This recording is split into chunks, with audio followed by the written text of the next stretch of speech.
apologies. We have had an apology of Joe Welsh. Is there any more apologies? Everybody seems to be here otherwise. Okay, thank you. Is there any declarations of interest on today's agenda? No? Okay, thank you. Agenda item number 3 is urgent matters. Notice of items in the opinion of the chair should be considered. I've had no urgent matters in front of me. So we'll move on then to agenda item number 4, which is the minutes. See the minutes of the corporate, it says corporate governance, but it's Governance and Audit Committee. Meeting held on the 9th of June. Pages 7 to 14. I'll just run through the pages first of all. Pages 7, 8, 9, 10, 11, 12, and 13. Is there any matters arising from the minutes, members? No. Martin's talking, but we can't hear him. So I panicked then. I lost the minutes for some reason. I must have touched something that I shouldn't have touched. I think item 7 in the minutes, it's one minor item. It's typo. It says the Kahar thanked LSM. I presume it's the chair, I think, Mr. Chairman. Okay. Yeah, thanks for that, Martin. Okay, moving on then from the minutes to agenda item number 5, which is the draft statement of accounts 2020-2021. Receive a report by the head of finance and property, copy enclosed, to provide an overview of the draft statement of accounts 2019-20 and the process underpinning it. Julian, is that you coming in on that one? Yeah, I'm gonna start off before handing over to Steve, just to give you some background. As I'm sure you'll be aware, we normally would have intended to have brought the draft statement of accounts to this meeting of governance and audit. As with last year, Welsh Government granted an extension to the statutory deadlines due to COVID. We took the decision pretty early on that we would go not to the early statutory deadline, but for the later deadline, which is contained within your report. That was done in consultation with our Audit Wales colleagues. Principally, it was down to the fact that this, of course, is the first year where Denbighshire Leisure Limited have been operating as a company under our aegis, and therefore it would be the first year that we needed to provide not just Denbighshire County Council accounts, but what are called group accounts, which would include Denbighshire Leisure's. Now, due to no fault of their own, there have been some delays with Denbighshire Leisure being able to provide us with all of their figures. It's primarily down to issues with getting pension valuations completed in time. With it being their first trading year, this isn't something we would expect to recur. It's because it's their first year. We have had some unsigned draft figures from Denbighshire Leisure, but being fair to them, obviously those could change and they haven't been approved by their board as yet, so it wouldn't have been fair to have included those at this stage.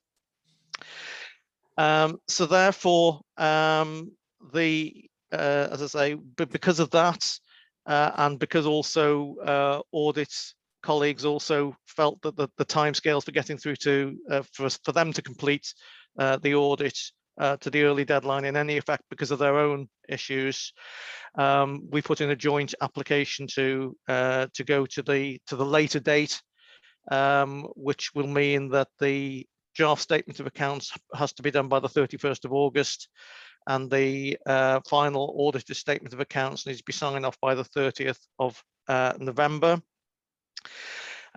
We are reasonably certain now. Our own element of it was completed by middle of June time, and we're reasonably certain that that we will have the draft accounts available by early August, so that would quite easily hit our timetable to bring those to you in your September meeting, and then for it to go through the machine and hopefully be signed off before the November deadline. So I think that's probably all I wanted to say. Steve, I'm sure there's probably more technical reasons that you would like to elaborate on. Thanks, Julian. Yeah, no, I mean, not really. Those are the reasons, really. Just as an update, really, since I wrote this report, obviously you have to write the report for the committee deadlines to get published, but we have now received the signed copy of the draft accounts late last week, I think Friday. So we're ongoing with incorporating those draft accounts now into the group accounts. So we've done a lot of prep work. So actually this bit of the work hopefully this year will be a bit quicker than normal, because we have had sight of pre-draft figures, so we have been working on them. But so we have had the final signed draft accounts from DLL, so we're ongoing with that work. I would just also mention that we have had an operational board meeting, and we're sort of all aware that we need to make sure that it's going to be next year to go back to the 31st of May, from the single entity accounts. Am I breaking up at all? No. Yes. Just a little. Just a little. I wasn't sure there was just me. You broke up a little bit, Steve. Yeah. I try to put my camera on just so everyone knows that I'm still alive and still here, and it's not just a voice, because I end up just all day not putting my camera on because it just breaks up. Anyway, sorry. Yeah, so we have obviously regular monthly meetings with DLL, and it's on the forward work program to start the work on making sure that the timetables match up in the autumn. It might be an idea for you to consider whether you want to report back. I can't remember what the dates are for January, February time, but in previous years I have brought a report in January, February, just to update you on the planning process and where we're up to with the planning for the audit. So you might want to request that we didn't do it last year because of COVID and etc. But you might want to ask for a report back in, let's say, January, February time, so we can update you on progress and where we've got with agreements. A lot of the work, as Julian pointed out, that DLL have done this year and that we have done preparing the process to get their accounts into our accounts, the process of producing the group accounts. Once we've got those processes up and running, they won't have to be done again. So we always knew this year was going to be difficult, the first year for both of us, really.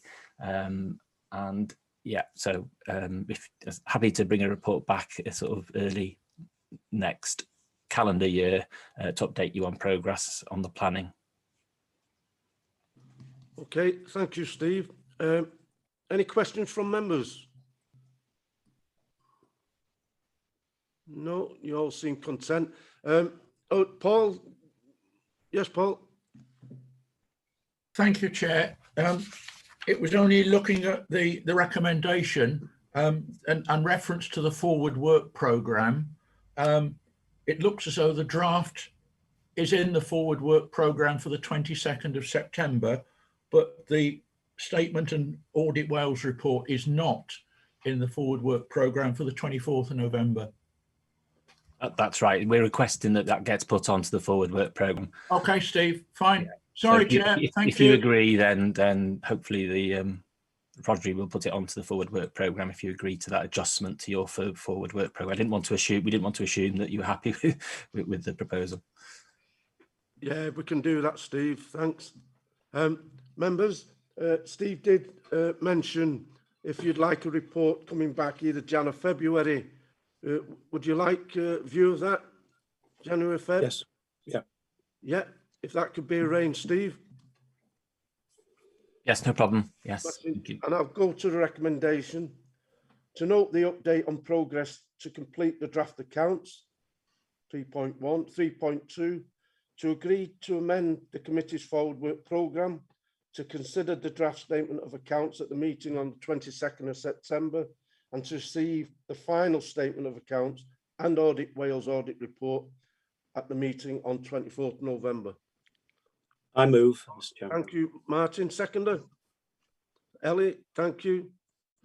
So, thank you, members. Moving on then to agenda item number 6. That is the annual treasury management, to receive a report by the head of finance and property on the annual treasury management and treasury management update about the council's investment and borrowing activity during 2020 and 21. Also provides details of the economic climate during the time and shows how the council complied with its prudential indicators and the details of the council's TM activities during 2021-22 to date. Julian, is that you again? Yes, afraid so, Chair. Pages 21 to 52, members.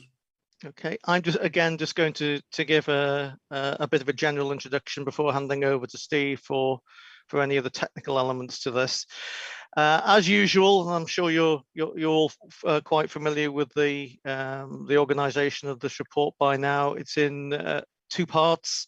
One is historical, in that it's the annual report for 2020 to 21, and then the second part is our usual update report on the current position. In terms of the annual report, I'm not going to go through it obviously in line by line, but just to cover the main headlines. We set out at the beginning some background, both locally and in terms of the national and indeed world financial situations. Section 2 in the report covers the borrowing activity, and you'll see that the overall figure as it cut off there was slightly less than the previous year due to paying off historical loans. Then we go on to touch on our investment activity. We obviously do quite a lot of that, but I think it's pertinent to point out, and those through the budget workshop last week will have heard Steve say this, that essentially we are a borrowing authority now. We went through a period when we used our own funds to borrow, but now essentially we borrow for our requirements. Again, then, just to confirm that the sort of order of policies that we follow is very much first is security, then there's liquidity, and then only finally do we then consider the yield. And to all intents and purposes, I think it says in the report that our investment income has garnered us the grand amount of 0.003% investment income. So to all intents and purposes, there is no yield, and that's been the position for a number of years now, unfortunately. We then go on to talk about the prudential indicators, and would confirm that we have complied with all of those that were set by full council in February. We also would confirm that there's no money laundering been going on during the course of the year. Annex B to the report deals with the prudential indicators, and the one that I know members like to pay a fair bit of attention to quite rightly is the second one, in relation to the ratio of our revenue budget we use essentially to support borrowing. And you'll see there, by and large, it's remained pretty unchanged at the moment, around about 6.65% on the general fund and 35.9% on the HRA. The HRA obviously is higher because we use our rental income to invest in our existing and our new build program of works.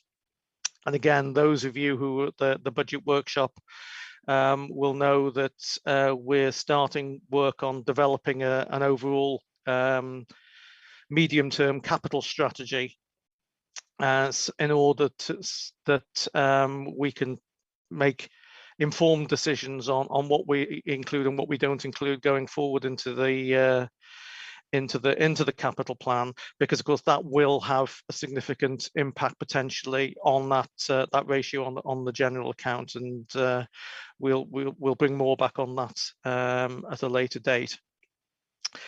I'd confirm, and you'll see in the final couple of paragraphs there, that we have been well within all of the three main boundaries that were set: the capital financing requirement, the operational boundary, and the authorised limit, and we've not come close to those during that financial year.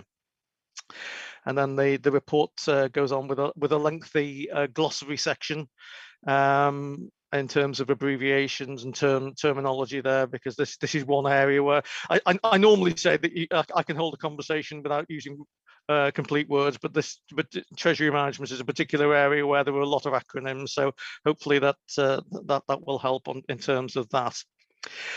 I'll hand over to Steve at this point to take you through any technical elements from the annual report, and to take you through the current update report as well, please, if that's okay. So over to you, Steve.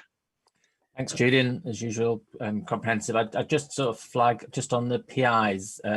Now that we take some of the PIs through a different route, it's been done for the last 2 years now, I think. So some of them go to full council as part of the capital report. So you actually have quite a more focused range of PIs, I think.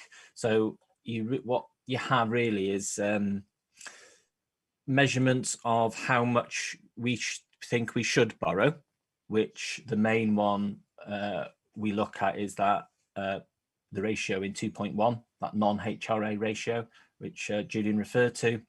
Obviously, the HRA ratio is different because they're borrowing, or the acceptable borrowing limits for the HRA are linked to their income, which their gross budget is, obviously they have a lot more income than we do compared to their expenditure, because they're supposed to use that income to invest in their houses. That's sort of what they're there for, really.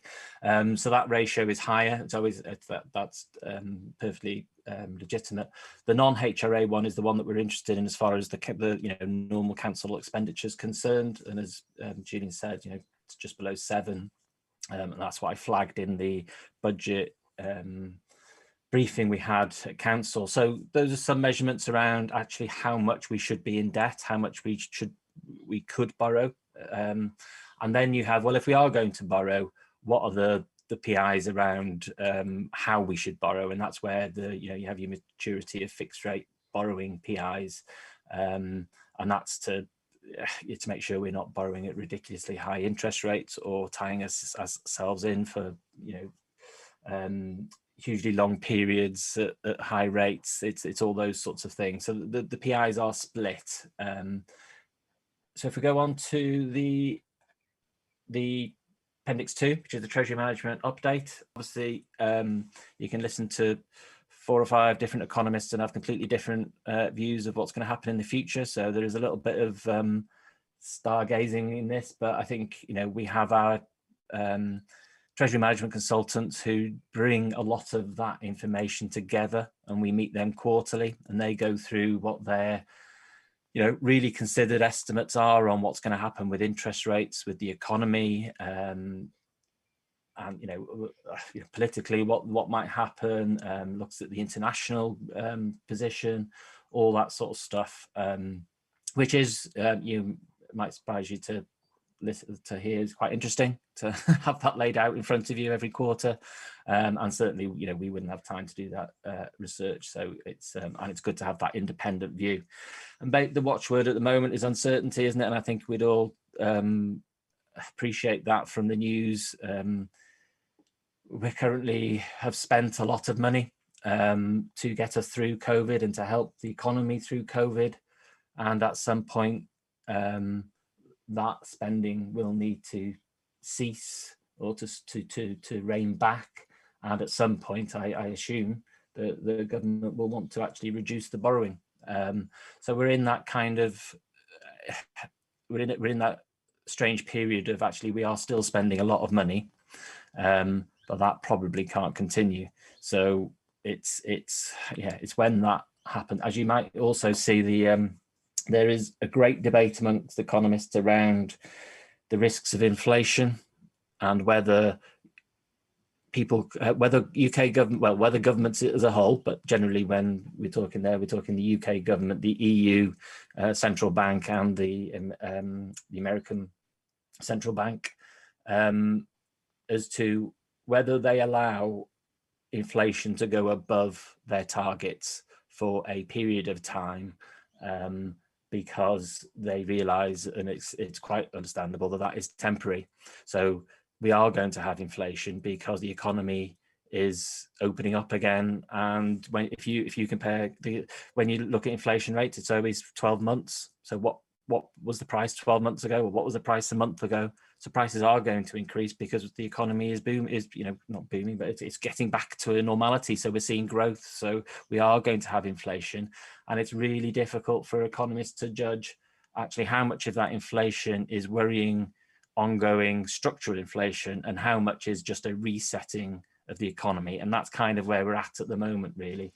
If the economists think that it's just a temporary restructuring, then hopefully we'll see the low interest rates continue for a long period, really, to help the economy recover properly. But it's if those inflation rates do spiral, then we might see some change to that. So that's the sort of the talking point at the moment amongst the economists. Just I want to flag also, Julian did mention it, but 6.2, the medium-term capital strategy, just for those that didn't, I know it was a very long day on was it last Thursday, yeah. But I did present a paper or a presentation on our thinking around the medium-term capital strategy. And this is to try and get some handle of actually what we think we might want to spend over that period, rather than what projects we have approved. So we know that we have a desire to spend in certain areas, and we want to invest in certain areas, but those schemes aren't at a stage where we've approved them, and they only enter into the capital plan when they're approved. So this is a way to, they're not being, the idea isn't that these schemes aren't pre-approved, because they still need to go through the normal approval processes, but we will be able to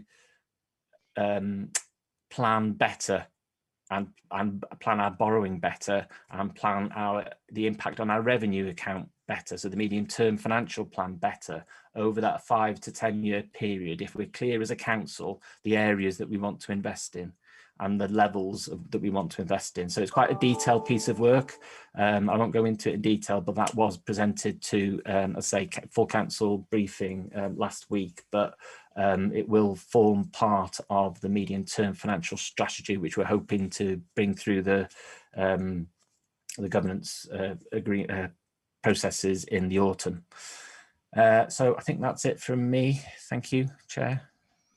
Okay, thank you, Steve. Thank you, Julian.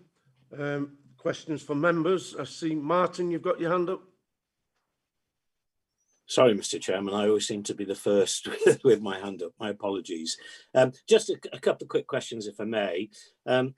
We mentioned obviously this ratio, and I mention it on a reasonably regular basis of 6.65%, borrowing versus revenue. But can I ask, Stephen, when should we start panicking? What sort of figure, what sort of ratio would be the one that we as councillors should be looking at and saying, oh, hold on a second, guys, this is looking dangerous? So what sort of figure percentage would you say was the correct figure for that? I notice on 2.223, Arlington Close to provide training These are the guys who advise you. I just wondered whether you had any dates for that, because some members, I always look forward to a training session on Treasury, but some members obviously may want it more than possibly some of us. So be good to see when that's going to happen. Let's have a look. Oh yes, page 31, 4.6. We state there's a minimal risk by investing in government or local authorities, and I'm assuming borrowing as well. Can I ask, because obviously the banks are rated, there's a credit rating for banks. Is there a credit rating for local government? Because we know that 1 or 2 local authorities have gone bankrupt in the last 12 months. I think there's one in London that's getting very close to it at the moment. So is there a credit rating list for local authorities to say which ones we should borrow or invest in? Invest, I think, would be more of a concern if they're going bust. But as you say, we're not investing a great deal of cash at the moment, but it would be interesting to know that one. Yes. Page 36, we borrowed some money, and I think about 12 months ago, I think I recall you saying that we borrowed some money because it was a good time to borrow. It was relatively cheap. What did we use that money for? Was it paying off some of these old debts, old borrowing, I should say, that have come to the end of their life? Just again, a question there on that one. I still see that on the borrowing figures, the largest part of our borrowing, 148 million, is still borrowed over 10 years or more. Those millstones round our necks from previous councils and our share of Clwyd and Rutland and places like that. I think that's enough from me for the moment, and I might come back again with further questions. Okay, thank you. Julian, do you want me to? If you want to pick up what you can, anything else, I'll try and chip in. Yeah, there's the 6.7% figure. It is a balance. There isn't a hard and fast rule, and that's the point really. And that's why we're looking at that. That's only one of the PIs, but it is an important one because what it does is tie up that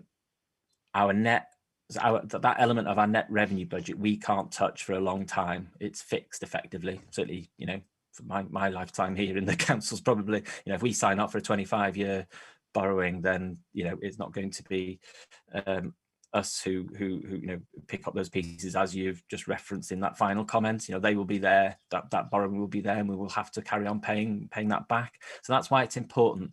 I think we've always felt that. But the flip side to that is, and as part of the slides, I've identified reasons why we want to invest, and some of them might be good reasons for our locality. So, for example, 21st century schools, building schools for our children. That's obviously a good thing to do. We're levering in a huge amount of Welsh Government funding. That's good. However, there are also just sort of more run-of-the-mill things whereby if we don't invest in our existing assets, and you could argue the highways issue is one of those examples, then the bill just gets higher and higher. So as a council, we are responsible for those assets. If we don't invest in them now, in 5 years' time, we will have to spend twice as much. So there's various, we would probably borrow to invest in areas like that more freely than we would in a shiny new whatever. Usually the imagination as to what some shiny new example of something you might want to invest in. So and that's part of the complicated criteria and assessment that we'll go through in the medium-term capital strategy. But we've always felt that anything approaching 10% would be cause for concern, and I think that Julian shares that view, although obviously can put his own view, but it isn't an exact science. So if it went, for example, when we've done the figures for what we've done so far on the medium-term capital strategy, it would mean we went over that 10% level quite significantly. So that's why we have to do look at those plans and see what's affordable. However, we only go over for a period of time and then it comes back down. Now, as a council, we might think that that is acceptable to just go over 10%. You know, I wouldn't want to see 10% as a golden, you know, if we go up to 11% for 2 years and it comes back down again quite quickly after that, because we know that some historic loans are dropping out, then why wouldn't we do that sort of thing? So it's not as black and white as you know, we think. But so that's probably a long-winded way to say it's a complicated issue, but anything around 10% or approaching 10%, we would be concerned. All enclosed training, yeah, we had training. Sorry, Julian, did you want to comment at that point? No, sorry, I was just going to say before we moved off that particular element. It's what Steve says. There is no hard and fast rule. It's probably, in many respects, probably that one is a political decision, and it will. And we all, there's 47 of us, and we probably all will have 47 different versions of what we feel is our acceptable level of risk, if you want to put it, because we're all different and we all accept things differently. So I think it's probably fairly well known. So yeah, I'm not certainly not disagreeing with anything Steve would say on this. From my point of view, that sort of 10% figure is the one that, as I say, if we were getting up and pushing that, we would need to consider it. It doesn't mean, for the reasons that Steve went into, that for a short period of time we might not take the decision that it was the right thing to do because the benefits outweighed the potential issues of that. But that would be a decision we would need to take a little bit nearer the time, and that's why the work that Steve and the team are doing now in trying to put together the medium-term capital strategy is so important. Because then we can prioritize. We can say, well, we might want to only go up to X amount because we can only afford, you know, that would have such and such an impact on that borrowing ratio, and we're not comfortable going higher. So it's those sort of debates that we will need to have once that actually all goes through the process. We're still quite an early stage with preparing that, but I think that's probably just what I wanted to say on the subject.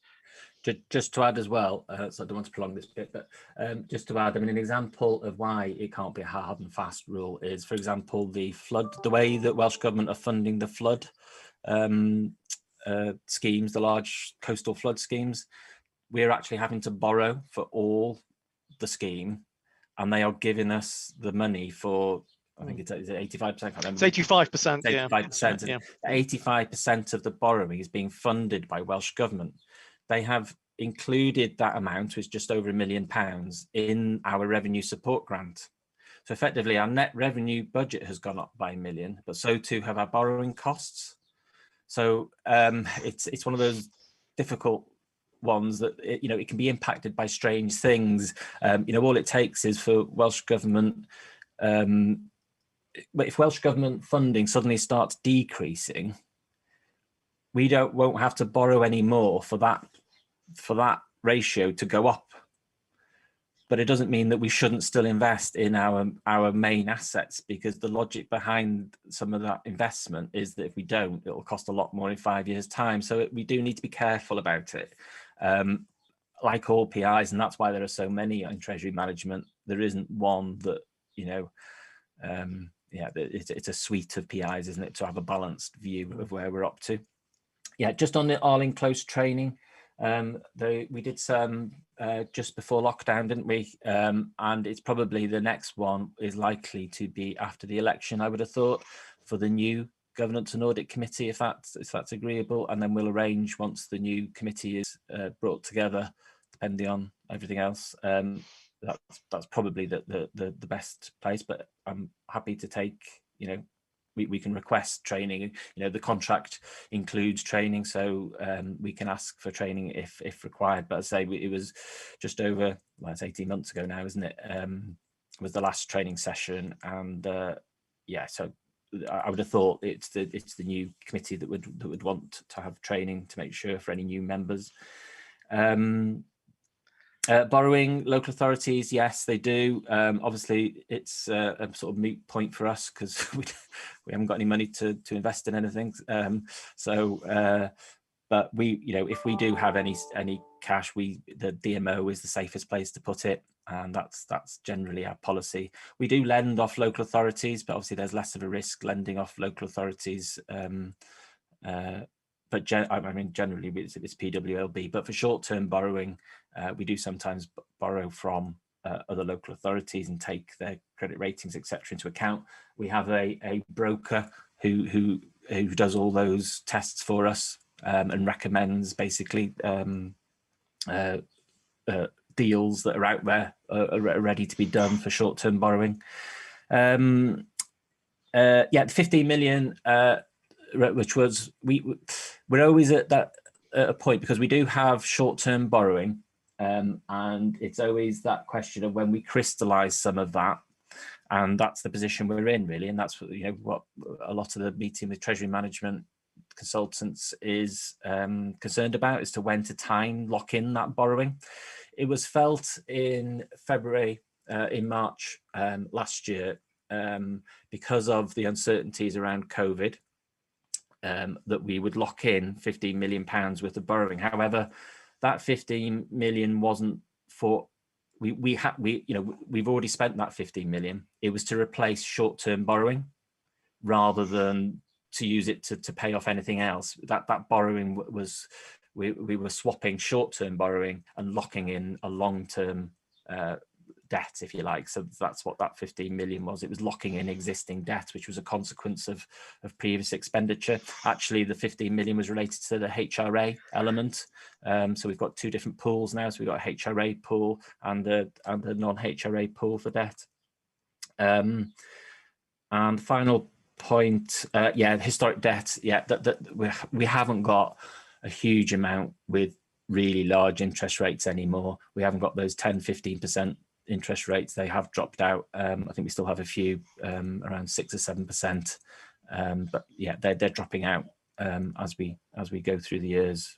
But yeah, it is always an issue, and the point is we quite often get asked, well, why don't we just buy them out and take out another one with low interest rates? But usually we're locked in with a penalty clause, so actually it would cost more to pay the debt back and refinance that. And that's, again, Treasury management consultants look at all those conditions and recommend if they saw something that was doable, we would do that if it was cheaper to do so. Okay with that, Martin? Yes, Mr. Chairman. Can I get another couple of quick questions in then, if I may? I must admit there's some marvellous accountancy activity going on here between Welsh Government, with Welsh Government, because they're moving the borrowing off their books onto ours, and paying the interest rates through their revenue account. It's very interesting stuff, but there you go. Just of the couple of very quick points, obviously Arling Close advises here not to borrow for the long term or too far in advance. That's their advice, I notice. And also, which is very good advice, I think, not to borrow to purchase investment assets. I think there are a few local authorities who've got into the realms of, power companies and things like that, and have come out of it with egg on their faces. So it seems that we have some very good advisors there, and we should stick by their advice. Thanks very much. It's just two comments. Thank you. All right, thanks, Martin. Paul, you had your hand up? Thank you, Chair. Only one question, Steve. Your update report, Appendix 2, paragraph 3.3, I quote, "The analysis of the balance sheet projections showed that the council is likely to have a significant borrowing requirement in the future." When is in the future, please?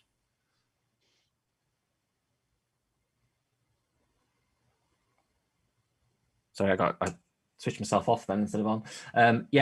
Over the next 5 years, basically we need to borrow for the existing capital plan. For all those things that we've already approved, we will need to borrow for.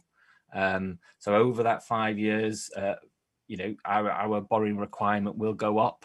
And then if we didn't borrow from any more, that would slowly go back down over the next 25 years. What we're trying to sort of get to a position is we know that that isn't going to be the case. We're not going to, as a council, in 5 years' time, not approve any more capital projects.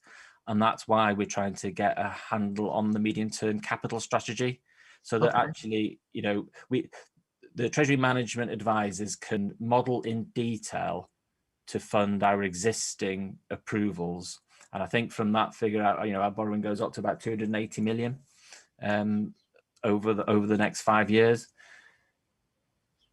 If we did, but that's if we didn't approve any more capital expenditure, which we know we will. We've got projects in the pipeline, and that's what we're trying to do with the strategy. I mean, that's fine. Thank you very much. Thank you, Chair. Okay, thank you, Paul. Any other members' questions before I bring in Merrick? No? Okay, Merrick. Thank you very much, Mr. Chairman. Very kind of you. But I thank you for the report. It's very comprehensive and complex. It's very interesting indeed. But what I'm looking at is where is Bridge Llanner in your plans going forward? Because there's a bit of cost involved with that one, as I understand. Thank you. Yeah, diolch, Merrick. The bridge is on our horizon planning exercise. It's been raised. Obviously, the costs are unknown, so there's an estimate in there. But out of, just to give you some idea, that the whole horizon planning exercise, is millions of pounds. It includes things that we might want to do. It tries to capture everything that might possibly be in the planning process over the next 5 to 10 years, and certainly the bridge is in there as one estimated requirement. It's got a long way to go before we define actually how much it'll cost, etc. But it's in there. It's in the horizon planning exercise, so it's on the radar to be included. Thank you very much. Okay, Merrick. Thank you for that. Thank you, Steve. Just before we move on to the recommendations, if I could ask either Julian or Steve, you mentioned earlier on about the flood defences. I'm talking about this new central rill flood defence. Do we actually have a figure at this moment of what that cost will be? And I know you mentioned Welsh Government will fund 80% of it. We have to find a 20%. Do we know the actual full amount of what that sea defence will cost? There were two currently being developed flood defence schemes, the one in Really referred to and one in Prestatyn as well, which will be going through the approval process in the autumn. I think it probably will be. We will have some indicative total costs which are being built into Steve's programme as he's just spoken through. Clearly, the final figure will only be known once we've actually formally gone out to tender. But they're both significant 8-figure sums. Okay, thanks, Julian. Is that it, members? Yeah, before I move on to recommendations. Merrick wants another question before I move on. Very kind, Mr. Chairman. Thank you very much. You have reminded me of something. Can we get money, considerable money, to make savings, sea defences savings, sea defences in Rhyl? Are you able to do anything about the houses that I have in Cermad Tremlans that are flooded every every time high floods happen in St Asaph on the Elwy River, but nobody seems to want to assist them by doing works to keep the water away. Thank you. It's probably outside my field of expertise to respond in terms of the technical elements of that. All I would say is there were different funding streams, no pun intended, that are involved between coastal sea defence works and the inland more river type flood works. And I know that there are a number of projects that are being developed within the flood defence team for those type of schemes. I can't comment on your individual area, Merrick, because as I say, you'd need to take that up with the specific team themselves, I would suggest. But I know that they are looking at a number of those projects because they do have separate funding available to them, apart from the larger scale ones we've talked about. Is it possible for me to have that information from you when you have opportunity, please? Who to send it to? I would suggest you have a word with Wayne Hope. Yeah. Thank you. Wayne Hope's got a handle on all the plans. Yeah. I think it's a bit more complicated as well because obviously the rivers are the prime responsibility of NRW, so we have to work in partnership with the NRW on river schemes. But I know we are working on certain schemes with them.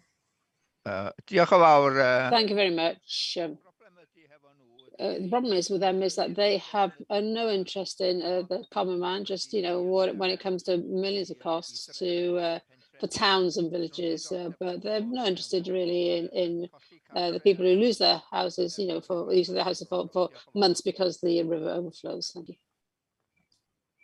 Thank you, Merrick. Tony Flynn, you have your hand up. Thank you, Chair. For some reason, Chair, I can't get through to the meeting on my laptop. So what I've done in sort of the last minute, I got through on my iPad. Am I right in saying that there's no Welsh translation on the iPad? Because I can't find any. I know I have it on my laptop, but I know the answers have come through in English, so I completely understand where we've been on Merrick's 2 questions. But I just want to ask if there's anyone who can guide. Hi, Tony. The option on the iPad should be on the top right of the screen. There's 3 dots. Yeah. You click on that option, it should come up with the interpretation function. Got it. And if you choose English, it should work. What I'll do quickly, if it's okay with the members, I'll just turn to Welsh and hopefully you'll hear the translation, Catherine speaking. So I just shout up. So I'll just speak a little bit of Welsh and hopefully you're able to hear Catherine rather than my voice. And the translation's coming through to you. I'm not sure whether it's coming through to you, Tony. Is it coming through for everybody? I can see thumbs up from Ellie and other councillors. Is it working for you, Tony? Is it working for yourself, Tony? No, the tick came up on English, but there was no translation come through just then. What I'll do then, Tony, I'll raise the matter with IT after the meeting and hopefully they'll contact you and see if there's any issues. Apologies for any inconvenience during the meeting, though. No. I thank you ever so much for doing that, and I'm sorry to have interrupted the meeting on that. But no, I'll just carry on. Thank you. Okay, thank you, Tony. Gwyneth, you wanted to come in? Thank you. Yes, it's going back to what Mary raised, and NRW. I believe that they're very late with their flooding plans, and if we receive these flooding plans, will it be Wayne who will be doing the estimates? But do we have an idea when the flooding plans will come through? If I can, this is all about treasure management, not about flooding problems. If there is questions to be asked, you must ask them to Wayne Hope. Wayne Hope is dealing with all the flooding and with Natural Resources Wales. So if I can ask you to put your questions to Wayne, be much appreciated. Yeah. Thank you. Okay, members, are we finished with that? So if I go to the recommendations, 3.1, that members note the performance of the council's treasury management function during 2020-21 and its compliance with the required prudential indicators as reported in the annual TM report 2020-21 at Appendix 1. 3.2, that members note the TM update report Appendix 2 for performance to date in 2021-22. And 3.3, that the committee confirms that it was read, understood, and taken account of the wellbeing impact assessment Appendix 3 as part of its consideration. We have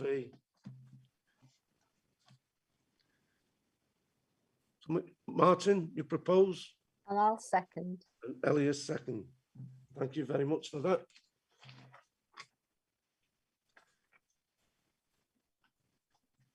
Moving on then to agenda item number 7. Oh, Chair, I'm sorry to interrupt you, Chair. Before we move on 2.23 there, it says that Arling Close will be providing training sessions for members shortly. Do we have any information when that will be, please? Yes, with Steve, give us the answer to that. Yeah, I think I might have missed that. I dropped out.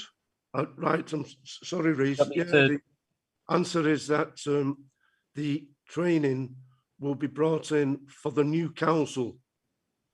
All right, okay. Yeah, we did have training, I think it was about 18 months ago. Okay, thank you. As a new member of the committee, yeah. I hope I'm still here when I'm trained next council. Thank you. Fingers crossed, mate. Thank you, Reece. Okay then, agenda item number 7, which is Audit Inquiries 2020-21. Retrieve a report from Head of Finance Property, introducing the Audit Inquiries letter and Council's response to those inquiries. Pages 53 to 86, members. Julian? As this one is quite a technical one, I'll hand this one straight over to Steve. Thanks, Julian. Yeah, it's yeah, not an overly exciting one. Yeah, this is something that we have to agree each year. It's you know, it is important. There's an element of you know, so a lot of these issues are covered in the annual governance statement in the draft. Well, in the final statement of accounts around risk and governance arrangements.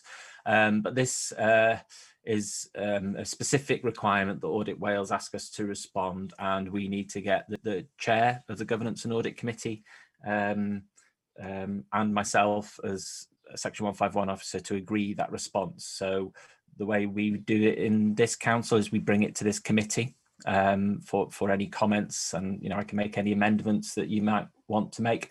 So the appendices, so the first appendix is the letter we receive from Audit Wales, so that's just for reference. The actual information starts on page 73, and actually in substance it's our response that starts on page 75.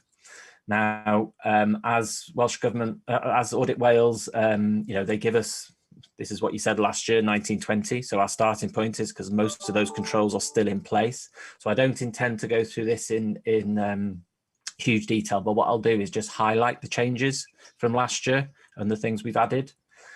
So on the question 1, we've added at the bottom, a lot of the things we've added, by the way, are mainly coming out of internal audits, for example, or changes to our risk assessment, or come out of our assessment for the annual governance statement. So there's nothing really that we've added because of this letter, but they're things that have happened during the year anyway, and recommendations that, for example, internal audit have recommended. So we've put some more actions in. So the first new one is on the bottom of question 1. So if you look in the right-hand column, which is the 2021 response, the last point there Current review of guidance on use of purchasing cards. And this has come out of an internal audit report. So, and it's largely around having a comprehensive set of guidance for the, well, as it says, for the use of purchasing cards, especially around the internet, really. But instead of just doing it for the internet, which I think was the point made in the audit, we want to do a full review of all our guidance as far as purchasing cards, because obviously it is an area that is, you know, at risk of fraud, so we need to make sure that that's as tight as possible. The only other changes I've done is obviously I have done a search and replace for governance and audit committee, but I think the chair has certainly pointed out I might have missed a couple, so we probably need to, certainly in my recommendation, I think, so that needs to be just changed when we do the recommendation. The next addition is at the bottom of question 2. So what process are employed to identify and respond to the risks of fraud more generally, and specific risks of misstatements in the financial statements. And this is around our incorporation into the corporate risk register of that risk of fraud. Lisa Lovegrove came to SLT with a detailed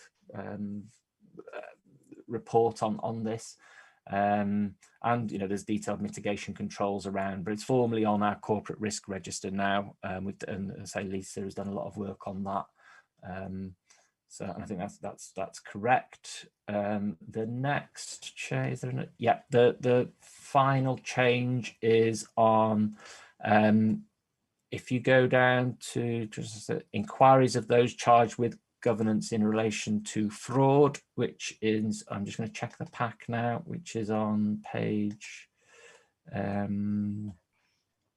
it's on page 79 on your pack, and it's on question 1. So we've added, and actually, you know, again, it's Lisa who's added this, 2 elements there. Those final 2 elements, governance and audit committee have a role in reviewing the strategy for the prevention of detection of fraud, corruption and bribery and fraud response plan.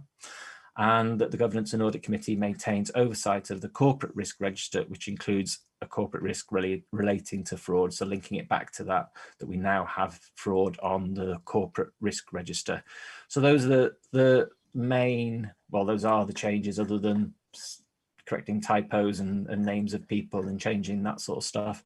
Those are the changes really from last year. So if you're obviously, if you could take any questions, or if you're happy to approve that, Chair, I then, if you're happy, Chair, and if the committee is happy, then I formally forward this to Audit Wales as our response, or make any changes if you feel appropriate. Yeah, thank you, Steve. I've got Paul with his hand up. Thank you. Sorry, thank you, Chair. Not a question, really a comment. It's good to see feedback from audit reports and outcomes from audit reports being input into this sort of document. Good practice, and well done to all concerned. That was all. Thank you. Thanks, Paul. I think hopefully you'll see that in the annual governance statement and the new statement that I've got to do for financial management that forms part of that. So we have incorporated quite a bit of internal audit recommendations in that for improvements going forward. Yeah, I mean, the point I was making was that audit reports are not just addressed to, sorry, internal and external audit reports are not just addressed to the auditees. They can have wider corporate implications, and this is a good example. So well done to all concerned. Thank you. Thank you, Paul. Rhys? Thank you, Chair. Just one question. Is Denbighshire Leisure Limited covered by all of this as well? Thank you. Thank you, Rhys. That's a good question, Chase. I think that to the extent, and Gary might want to come in this as well, to the extent that this is around ensuring that the statement of accounts have no financial misstatements. So in that sense, yes. So that, in other words, we have proper governance arrangements in place to manage the DLL contract. Their statement of accounts are independently audited as well when we receive them, and our internal audit do work on DLL to give us that assurance as well. So I don't know whether Lisa or Gary want to add to that, but that would be my take on it. Sorry, you two. No, I think Steve's right insofar as this report's concerned. There was an audit of the governance arrangements between the council and DLL, and we've got a strong governance arrangement around that. So in terms of the relationship of this report to DLL, then I would agree with everything that Steve's just said. Thank you, Rhys. Okay, thank you, Chair. Martin? Thank you, Chair. It's only just a question for information or clarification.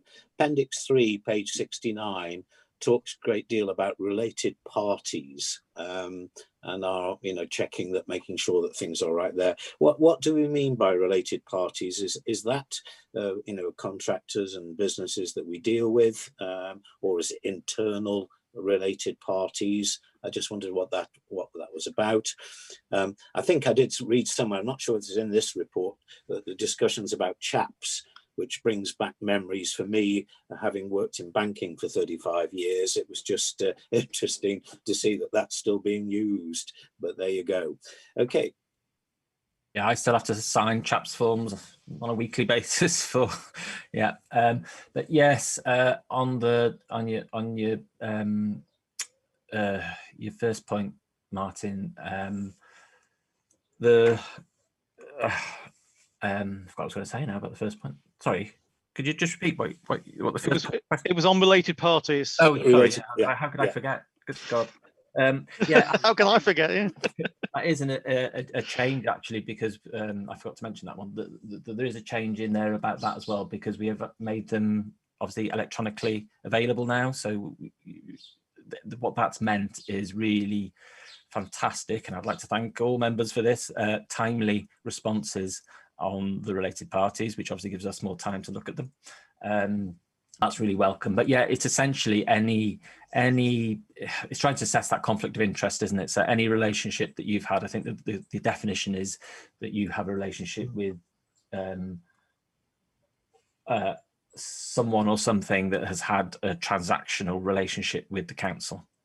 So that's I think the strict definition of related parties form. I've probably got the wording wrong there, but that's essentially what it is.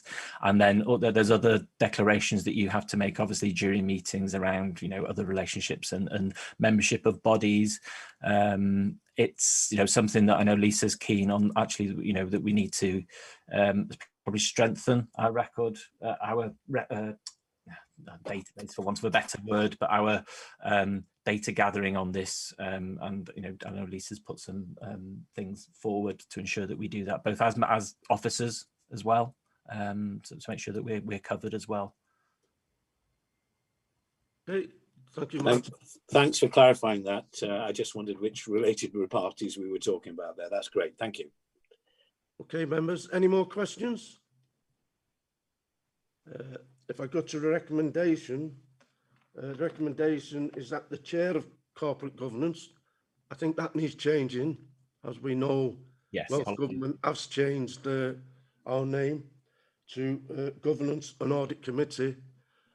And that also shows on Audit Wales letter that the chair of corporate governance. So I think that wants sorting. The recommendation is that the chair of Governance and Audit Committee formally confirms a response included in the Appendix 2 to this report. I'm happy with that. Merrick, you want to? Mr. Chairman? Yes. You're talking about page 69, and thank you, Martin, for the question. Is it possible to have a better word than related parties? If that means as councillors, why not use the word councillor there? Related parties is the technical term. yeah, it's just the appendix 3 isn't you know, that's what we get from Audit Wales. It's the legal, you know, it's if you probably make more sense if we actually had the statement of accounts on this agenda. There is a separate note on related parties that we are legally obliged to report on. So that's why it refers to those related parties, because they will audit that note independently and separately from all the others, and whether we've dealt with them correctly. So it relates to that note in particular. Diolch yn fawr, Steve. Thank you very much, Steve. Thanks. Paul, did you want to come back? No? Okay, sorry, I thought you hand up. Okay then, members. Moving on then to agenda item number 8, strategy for the prevention and detection of fraud, corruption and bribery, and fraud response plan. It's pages 87 to 124, to receive the report by the Chief Internal Auditor, setting out the Council's commitment to preventing, detecting and deterring fraud and corruption. Lisa? Okay, thank you, Chair. I've written the report. Just wanted to mention that Gary and Steve have been consulted and inputted into it as well, given their roles over the Council's counter-fraud arrangements. So I'll just take you through the report and the appendices fairly quickly. I do have to flick screens, so if I break up or if you can't hear me, just please say, because I won't be able to see if anyone's putting their hands up or anything. Okay, so the strategy for the prevention and detection of fraud, corruption and bribery is an existing strategy that's been updated. I think the last one was dated 2016, so it's timely for it to be updated. And this update has considered the local government's strategy, which is called the Fighting Fraud and Corruption Locally 2020. So it's very timely, and we're picking up on any changes and updates, because the fraud risk climate is constantly changing as well. So it takes account of that. So the strategy is not concerned with just operational activity to detect and investigate fraud, but also proactive actions to deter and prevent fraud. So it's around the Council's culture around counter-fraud arrangements. The fraud response plan as well is attached in this appendix.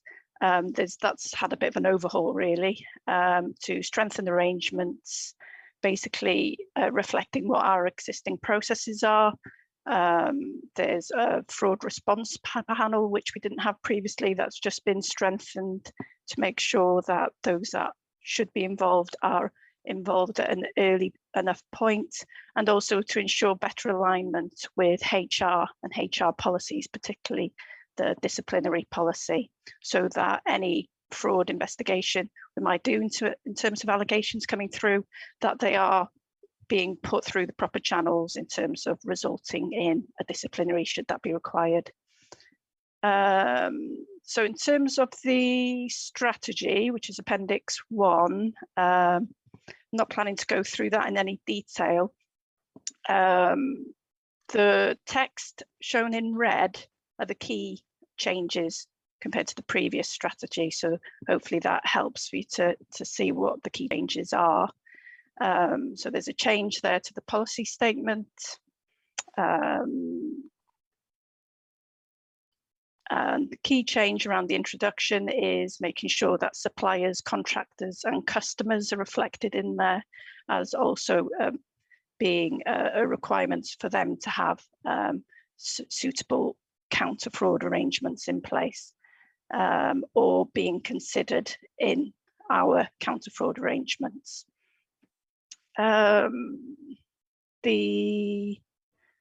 The scope and definitions, whilst the definitions of what constitutes as fraud, theft and bribery haven't changed, it still reflects the Fraud Act 2006. I've just incorporated bits which were separate in the fraud response plan, so they're in one place and it's a bit clearer. I've also tried to shorten the strategy so it's a bit easier to read and easier to follow. And then on page 97 of your agenda packs. The counter-fraud approach there is drawing on the fighting fraud and corruption locally strategy that I mentioned previously. The key change with this, very much similar in terms of acknowledge, prevent, pursue and protect, but they've added another element, which is govern, having robust arrangements to ensure anti-fraud, bribery and corruption measures are embedded throughout the organisation. So this is the culture that we're talking about. So that's a new element that's been introduced. So there's a bit in red on the following pages in terms of what that means for the council. I won't go through them. In terms of responsibilities, that's on page 101. There's an element added in terms of elected members' responsibilities. So in terms of the culture, it's to lead by example, maintaining high standards. There's the 10 principles of conduct that are expected to adhere to. There's the declaration of interests, gifts and hospitalities that members often have to do at the start of meetings and things like that, but also to report any concerns regarding potential fraud, bribery and corruption, should any come to light. So just thought I'd mention that.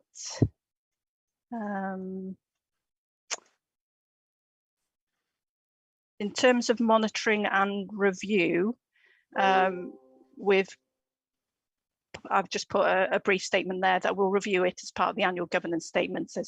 There's already a group in place for that purpose. So there's an opportunity for that group, which consists of Gary and Steve and other members who are input into this area as well, to reflect on how the strategy is working, how we're progressing with what we've set out to do.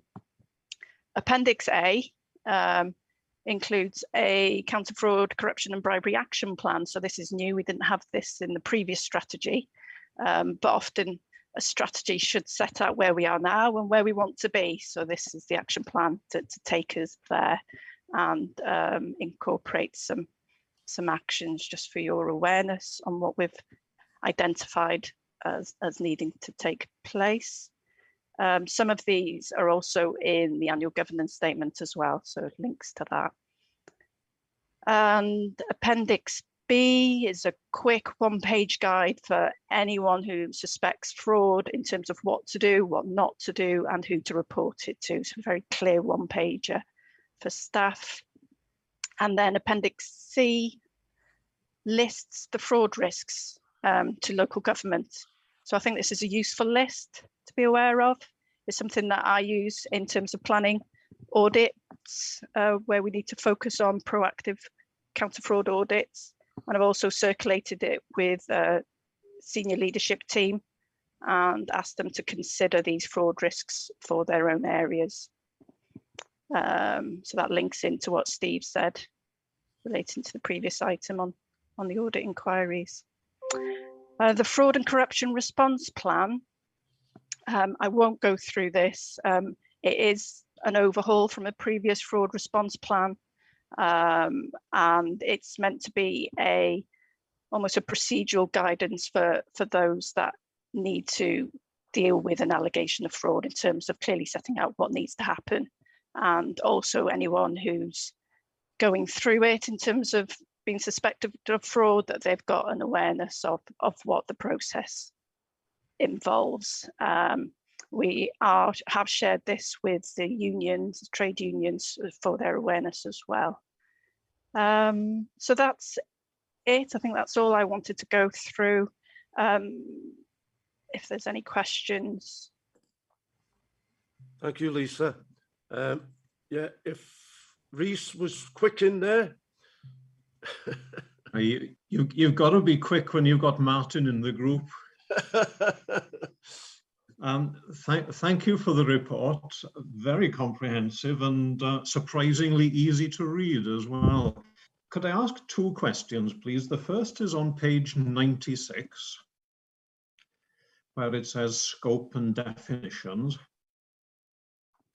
I'm probably going to be told that this is a legal term, and I've been trying to think of a word instead of it. It says the new sentence in red there, the council also expects that contracts, funds and partners to have their own equivalent arrangements in place to counter fraud and corruption.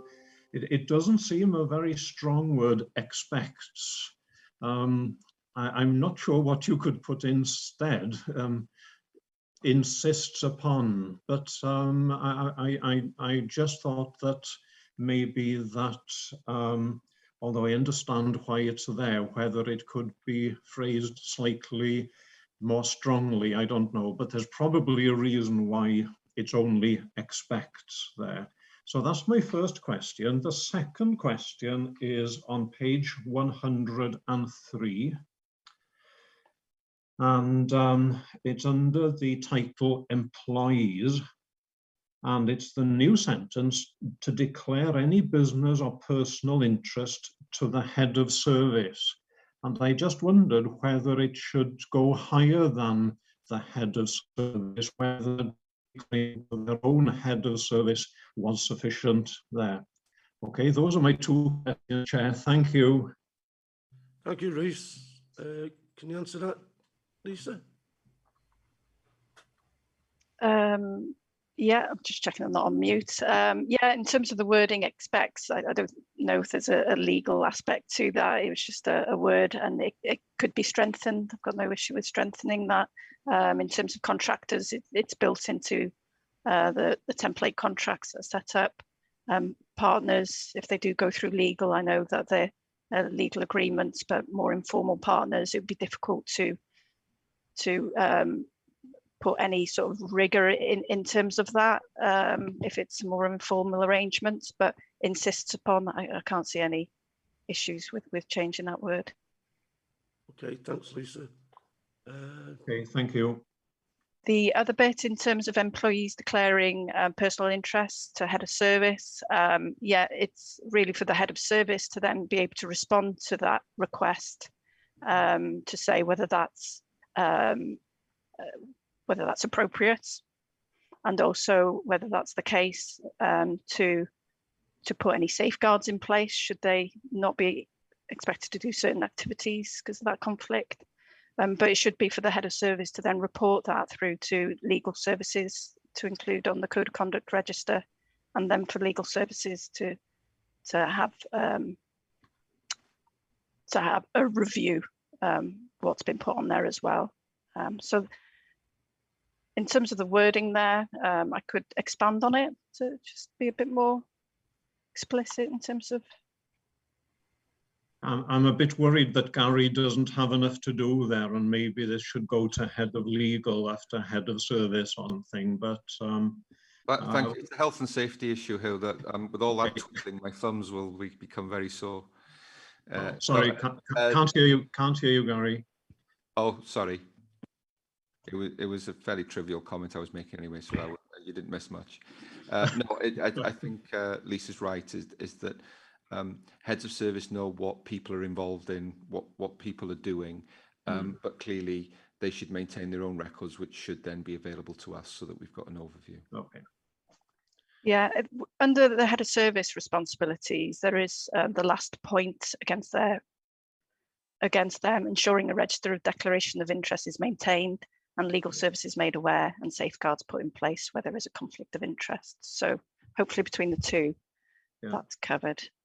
Okay, thank you. You've answered my question. Thank you. And you can email me the trivial response, Gary. Thank you. Ellie, you had your hand up? Mine is just a comment, just to say I'm very pleased that you've been talking to the unions and showing the paperwork. So that's just a comment, but I'm pleased with everything here today. Thank you. Thank you, Ellie. Yeah. Paul? Thank you, Chair. Two questions on page 104, possibly picking up Rhys's point, under contractors, funding recipients and partners, the third point there says report any concerns to the council and work with the council to address concerns as relevant. My question is, has the council or internal audit had any frauds reported by contractors, funding recipients or partners?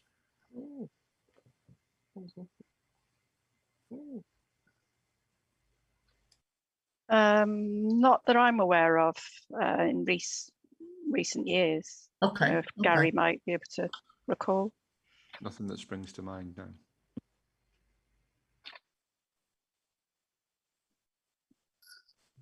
Okay, Paul. Yeah, second question, Chair, was page 101, responsibilities. I'm sorry, it's headed elected members. Yeah. Does it include me? Oh, yeah. And does it include members of Standards Committee? And does it, or will it, or should it include additional lay members coming into the Local Government and Elections Wales Act? I have to say, I don't feel excluded at the moment. I'd be interested what your views are. Yeah, I don't think you're going to get away with that one, Paul. Do you want me to go, Lisa? Or Yeah, go ahead, Gary. Yeah, elected members is just it's a sort of a generic term for members of the authority. As you know, Paul, as an independent lay member of this committee, you're a co-opted member of the authority, so you're bound by the terms of the Code of Conduct. You're required to sign the Code of Conduct, as are members of the Standards Committee and those who are co-opted onto scrutiny. So I would say that as a member of the authority, then all of these apply to you in the same way that they apply to elected members. Okay, Gary, thank you. Okay, Paul. Thank you. Thank you. Martin. Thank you, Mr. Chairman. It's just something that came up in the questioning there. You know, we talked about related party transactions before, and that councillors have to complete that return every year. Do staff have to do that at all? And again, you know, obviously there are certain sections of staff who may be more, how can I put it, in sort of more risk areas than others. And I just wondered what the process is, because obviously if staff, as councillors, if we have to make statements and then something comes out and we've done something we shouldn't have done, then the statement is there from us to say that we've done what we've said we'd do. But obviously from a staff point of view, do they have to complete an annual return or something like that, just as a matter of interest? And I would assume it would only relate to sort of high risk areas. Yeah, I can answer in terms of my awareness of systems. In terms of an annual declaration, I know certain areas do, where there are risks, and that's something that we pick up in audits as well, such as when we're auditing financial systems, that the staff who are processing transactions make an annual declaration in terms of any relations they might have, to make sure that there are safeguards put in place, that they're not putting through, you know, their partners' council tax payment, you know, that type of thing.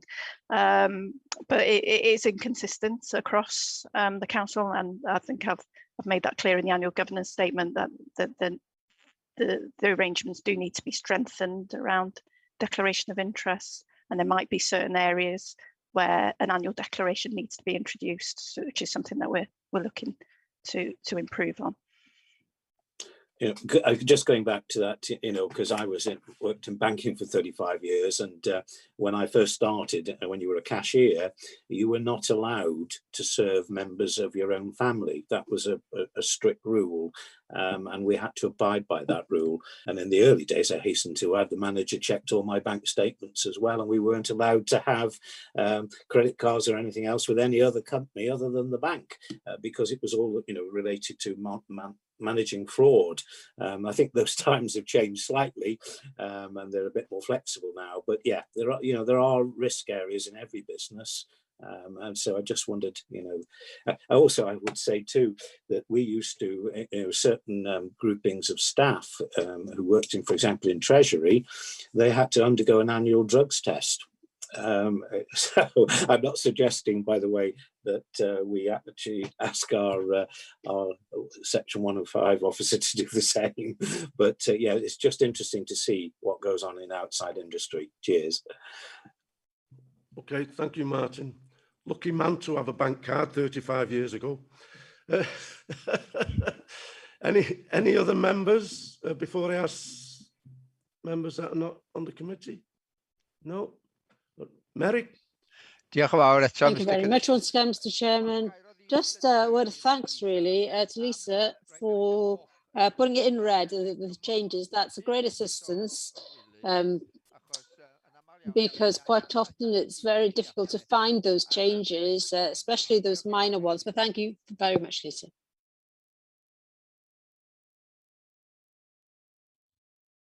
Mr. Chairman, I forgot to say, Lisa, thank you very much. It is an excellent report. It's very clear, and you know, it makes it very clear to all of us as councillors as well. Thank you very much. Paul, you want to come in before? Sorry, Chair. Lisa, I've identified a couple of typos in your fraud and corruption response plan. I'll email you later today, all being well. Thank you. Yes, please. Thank you, Paul. Okay, then, members, moving on to the recommendation. Comment on the revised strategy for the prevention of and detection of fraud, corruption and bribery, and the fraud response plan, and refer it to Cabinet for approval. Do you have a proposer? I propose. Thank you, Rhys. And a seconder was Paul. Thank you. Moving on then to agenda item number 9, which is the internal audit update, which is pages 125 to 150, to consider a report by the Chief Internal Auditor, update members on the internal audit progress. Thank you, Lisa. Okay, thank you. Yeah, it's a standard report. I'm sure you're all familiar with by now. Just to mention, in the covering report, I've incorrectly put that there were 5 audits completed since the last update. There's actually 9. So apologies for that. There were also 2 follow-up reviews of low assurance areas, and they're on the agenda, separate agenda items. So I don't plan to go through the report in any detail, but I will just pick out some key audits. I think the table on page 131 lists all of those audits. As you can see, all were either given a medium or a high assurance rating, which is positive overall. And so in terms of the first audit was risk management. I think this is an important audit for Governance and Assurance Committee to have assurance that we've done an independent review of a number of the corporate risks in the corporate risk register, and generally a very positive opinion overall, with areas for improvement. I've listed those in the bullet points in terms of what was agreed to further improve the corporate risk management arrangements. And I won't go through them in any detail, but just to raise your awareness of those. The next audit of ICT capacity and resilience, as you probably all come to aware, in terms of our reliance on ICT more than ever, really, and to conduct the council's business. So it's an important audit to do, I think, for the annual governance statement, in terms of how that's operating, but also around the resilience of that team. So overall, a positive review again. Again, number of actions agreed, and you might pick up on the workforce planning improvement action there, which isn't specific to ICT, but more generally across the council in terms of pressures in certain service areas, and also forecasting where there might be pressures in terms of staff and capacity in the future. Accounts payable and payroll, high assurance there. very much COVID focused audit, looking at all the payments that have to be processed by both accounts payable and payroll in response to COVID. And having to pay them at speed as well. So we were able to confirm that the team responded very quickly and that suitable arrangements were in place. And also having to adjust to working remotely. And again, that was something that they were very adaptive to, and almost seamless in terms of paying suppliers and staff during that time. We also looked at emergency CHAPS payments and purchasing cards. Purchasing cards doesn't sit with accounts payable and payroll, but in terms of paying suppliers, there's a lot of transactions that's going through that way, and more so online.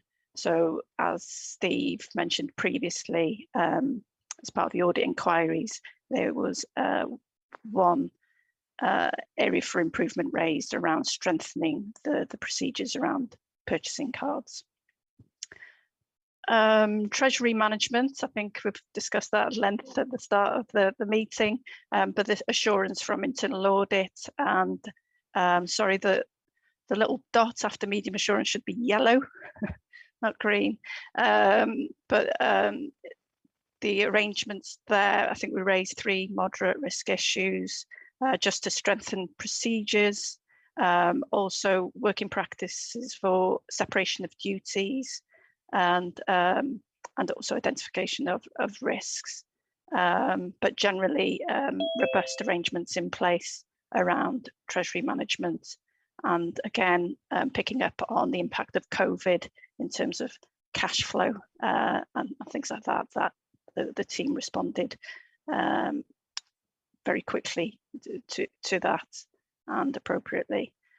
The capital management, I think the has been discussed to some regards as well, linked to the treasury management. So it's a fairly new area. Again, the dot is green. Sorry for that, it should be yellow. It's a medium assurance that was given, but overall identified effective controls in place and good examples of working practices. Only minor weaknesses identified around documenting procedures, to cover the end-to-end processes, strengthen arrangements around the finance asset register, so the complex arrangements of spreadsheets, something I know Audit Wales have mentioned previously, and around the terms of reference for the asset management group and strategic investment group, which I know Steve Gadd has already been picking up on that. Revenues and benefits.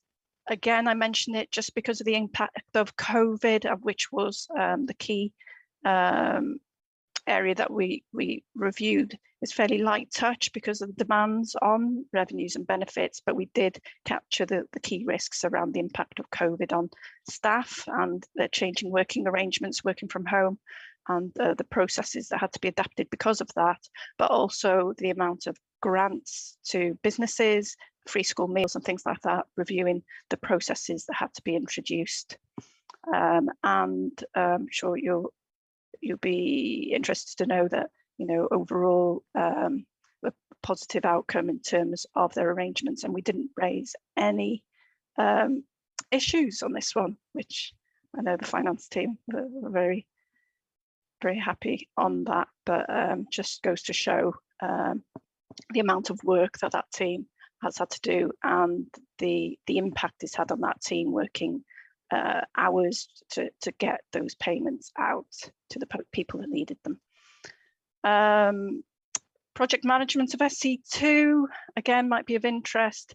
It was one of 3 audits that we did focused on the rail regeneration programme, where we picked up the audit of Queen's as well, the Queen's buildings.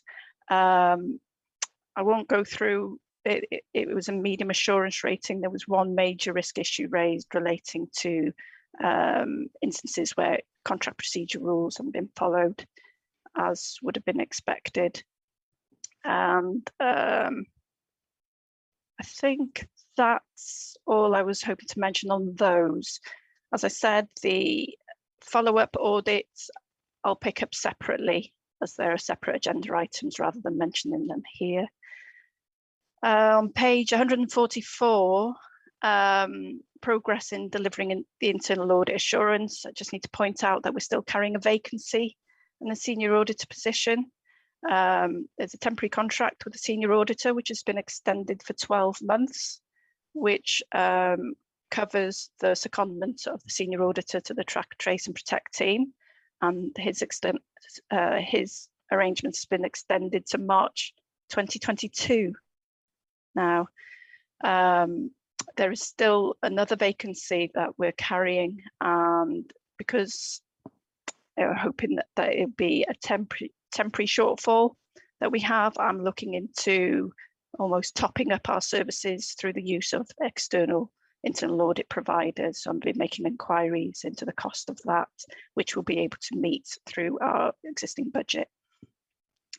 I won't go through the table on page 145 and 146, but that gives current position of internal audits. And then on page 147, counter fraud work.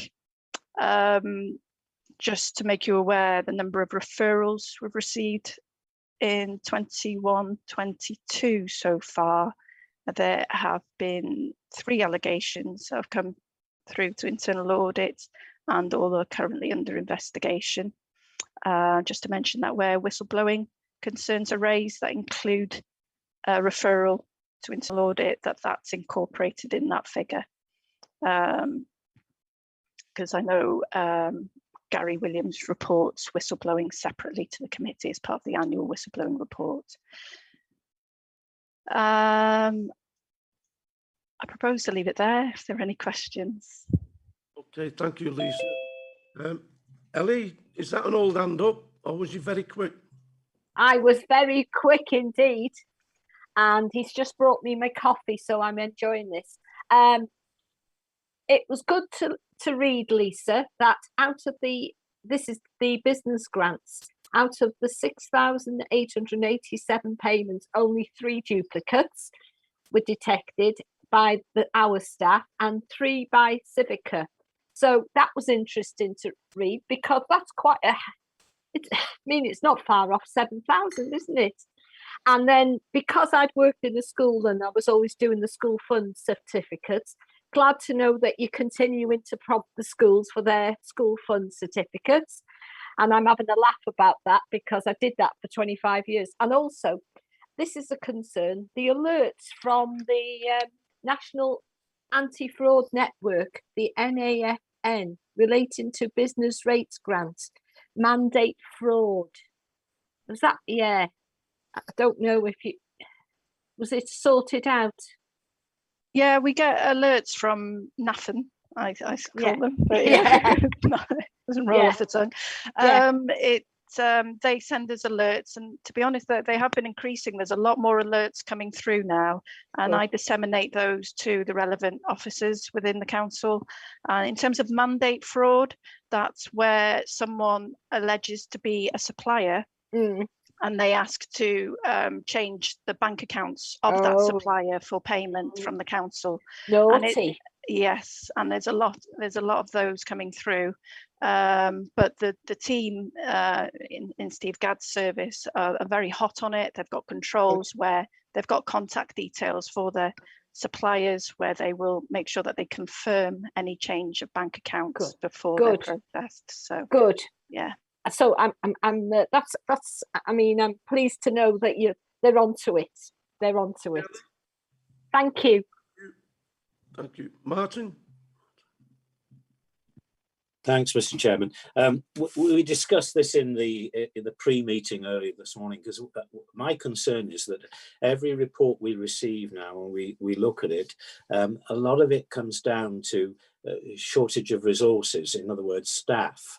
And we are seeing a large turnover of staff at the moment for various reasons, but I think one of them that came out in the communities or performance meeting last week, when Nicola mentioned the Stubbins, that they were losing staff from social services, and that because people have been, working from home with COVID issues and things like that, that actually people are now looking at lifestyle changes.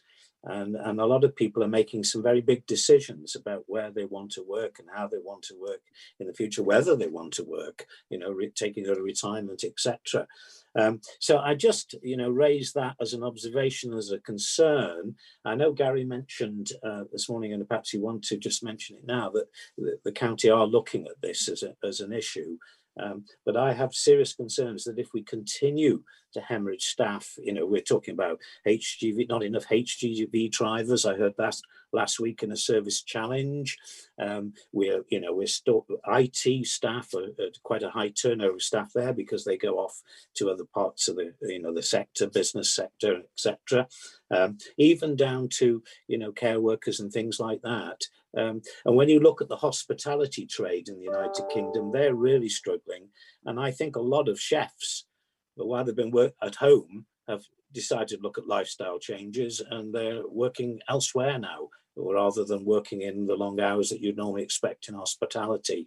So I just raise that as a concern. I think it's something we have to monitor very carefully. Even Lisa is struggling to get some auditors in. Perhaps the lifestyle change may be that we should be saying to these people who don't want to work in the cities to actually come to rural Denbighshire, where there's a good quality of life. You can get out of the city and walk in the countryside and live in the countryside and even work from home. If we can do that, perhaps we may fill some of our vacancies.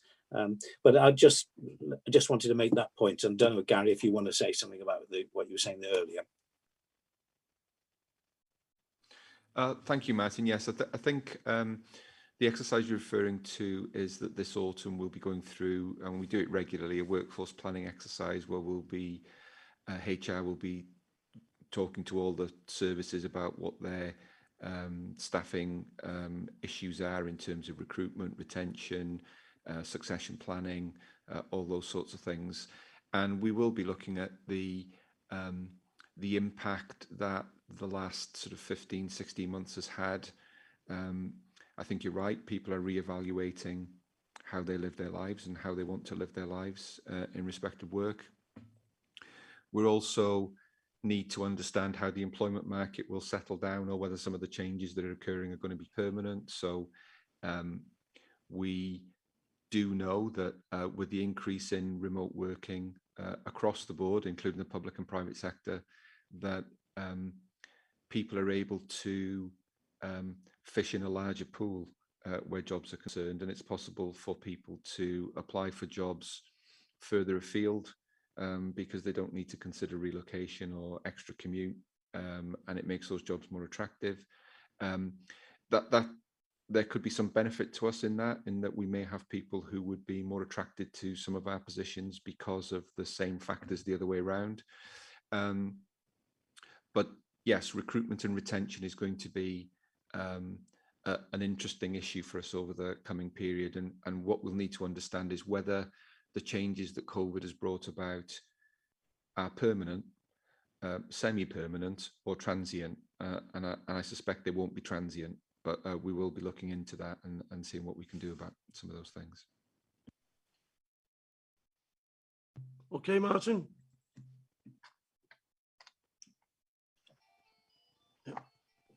Can I just come in on that as well? I just wanted to mention we have got an audit, sorry, an audit of workforce planning. So we will look at arrangements across the council, and I know HR, they've got work plan to review and update workforce planning across the council as well. So we'll pick up on some of these issues, hopefully. Thank you, Lisa. Moving on, Paul. Thank you, Chair. One comment and two questions. The comment is really on page 144, relating to internal audit resources. I'm glad that Lisa is keeping us informed, but I'm disappointed that there are still issues in having a full establishment. But on the other hand, in the context of what's just been said about workforce planning, I can understand it. It's a bit close to home for you though, isn't it, Lisa? I just wonder whether this year you're still going to be able to maintain, as it were, coverage of all the essential items you need to give a good statement in the governance, the annual government statement. I'm keeping my fingers crossed.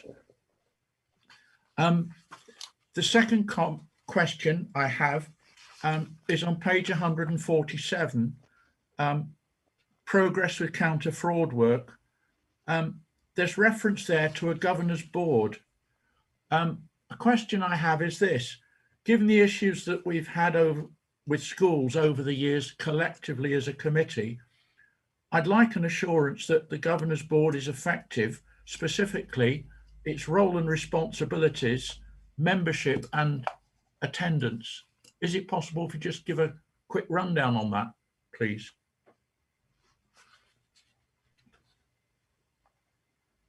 Yeah, thanks, Paul. I'll just comment on your first question around our capacity. Yeah, it is difficult to appoint senior auditors that are qualified, and also in a small team as well, where we're quite busy. It's someone ideally who can hit the ground running, which you know, Maeve is on the call, and she's done that for us. She's the one that we've appointed on a temporary basis, that we've just extended the contract. But for a small term, very difficult to entice someone to come and work for us for that short period who is also qualified. So I have made inquiries with external providers of internal audit service, and trying to get a reasonable rate to be able to do that we can afford. But I did speak to someone yesterday, and it is likely that we'll be able to buy in an additional 100 days worth of audit to ensure that we deliver sufficient assurance work for this year for the annual governance statement. So yeah. I mean, in my view, that's essential. You've got to have adequate resources to do even the bare minimum. Yeah, exactly.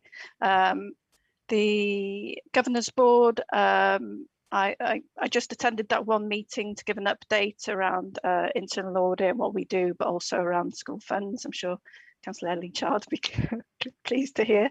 And it was well attended. The feedback I had from education support that coordinate it is that they've seen better attendance now that it's been hosted virtually. Okay. Yeah, and there was good discussions as well from the chairs. I think the attendance could be better still, but there was a number of chairs that were attending, and good interactions as well, which is encouraging. Yeah. Thank you for that.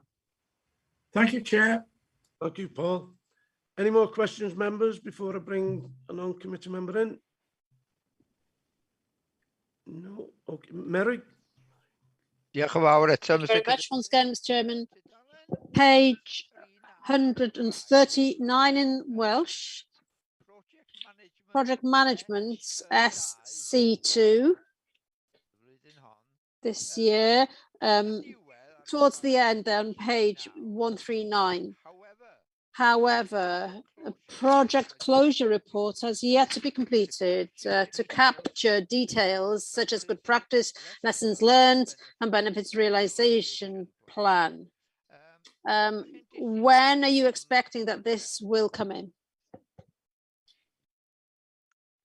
Oh, question, Dad. Good question. I don't know. Off the top of my head, when we agreed to, sorry, I can find out for you, and I will send you a message.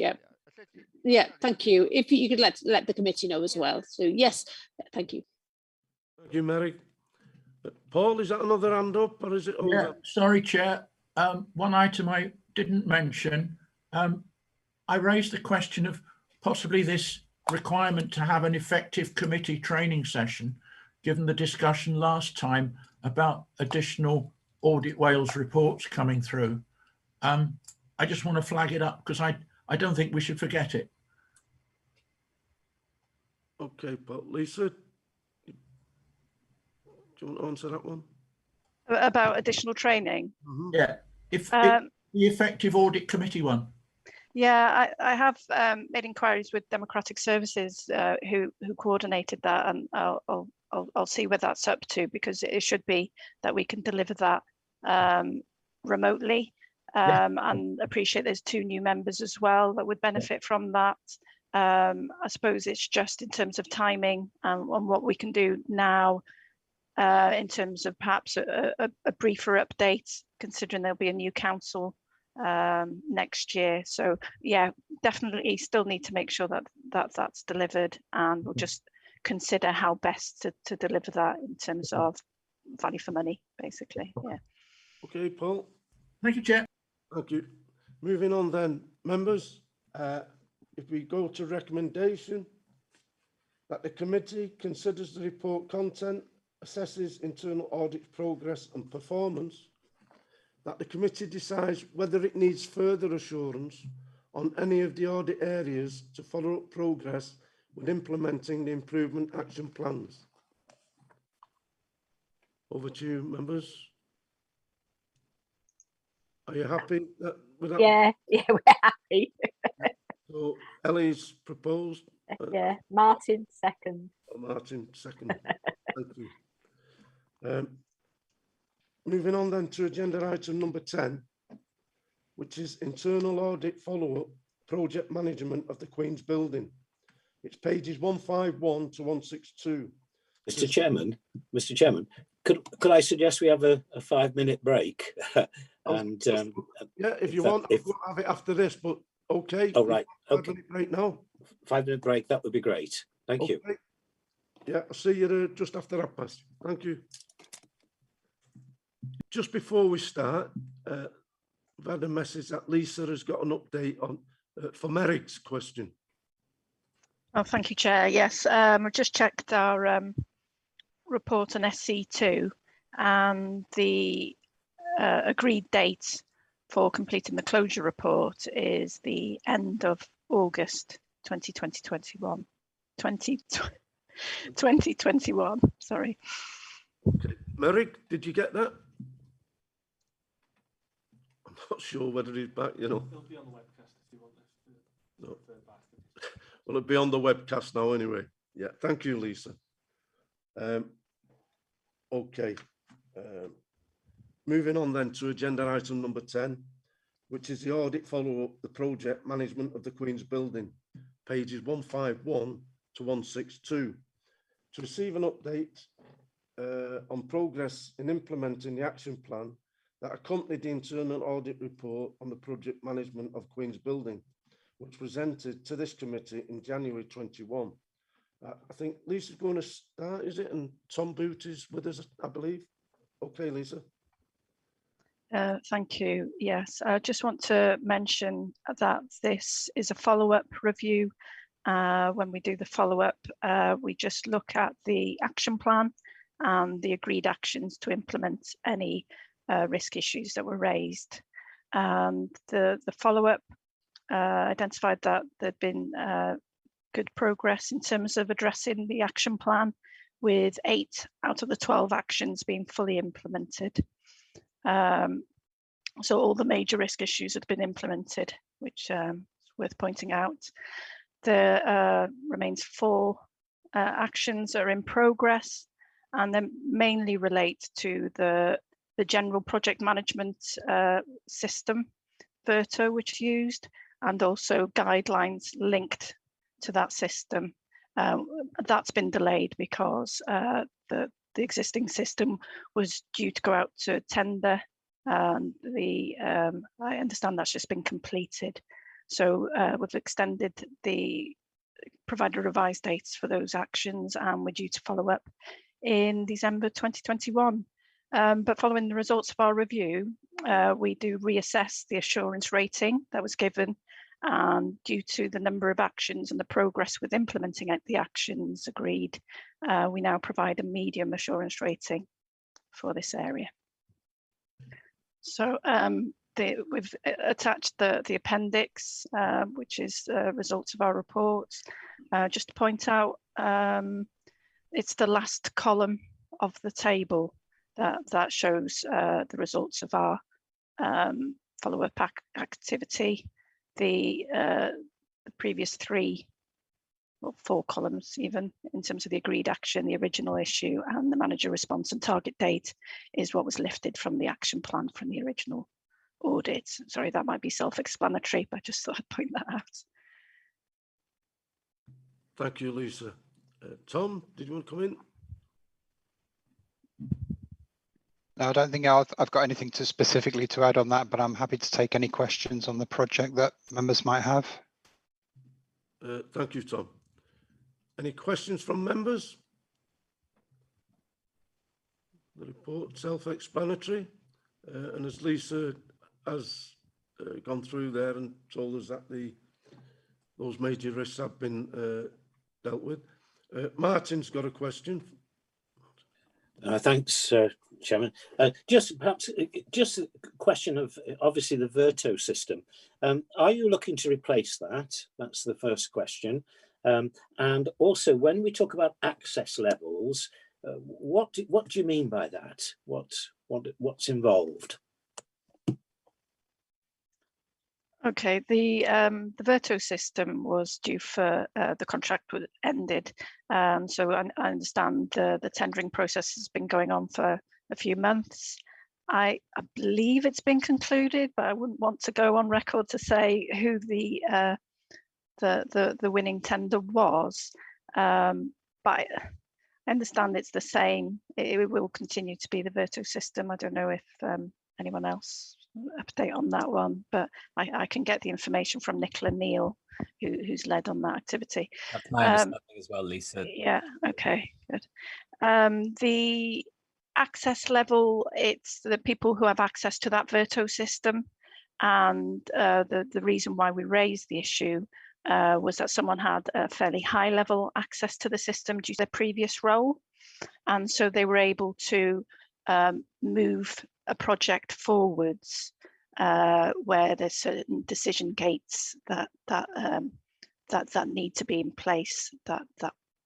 Yeah, so that's what the access levels is there to restrict who can do that. So. Thanks, Lisa. Sometimes when you're a councillor and sitting in a meeting like this, it's just, we don't want the full detail of how Virto works, because I'm a technophobe anyway, but it's good to know exactly sometimes just a little bit about the system and why it's given cause for concern. But that's great. Thank you very much. Thank you, Martin. Yeah, I'm sure others would be more familiar with the system than I am in terms of how the projects are managed through it, but it applies some of the Prince2 principles, so that you've got the business case, and then that needs certain approvals to go to the next stage.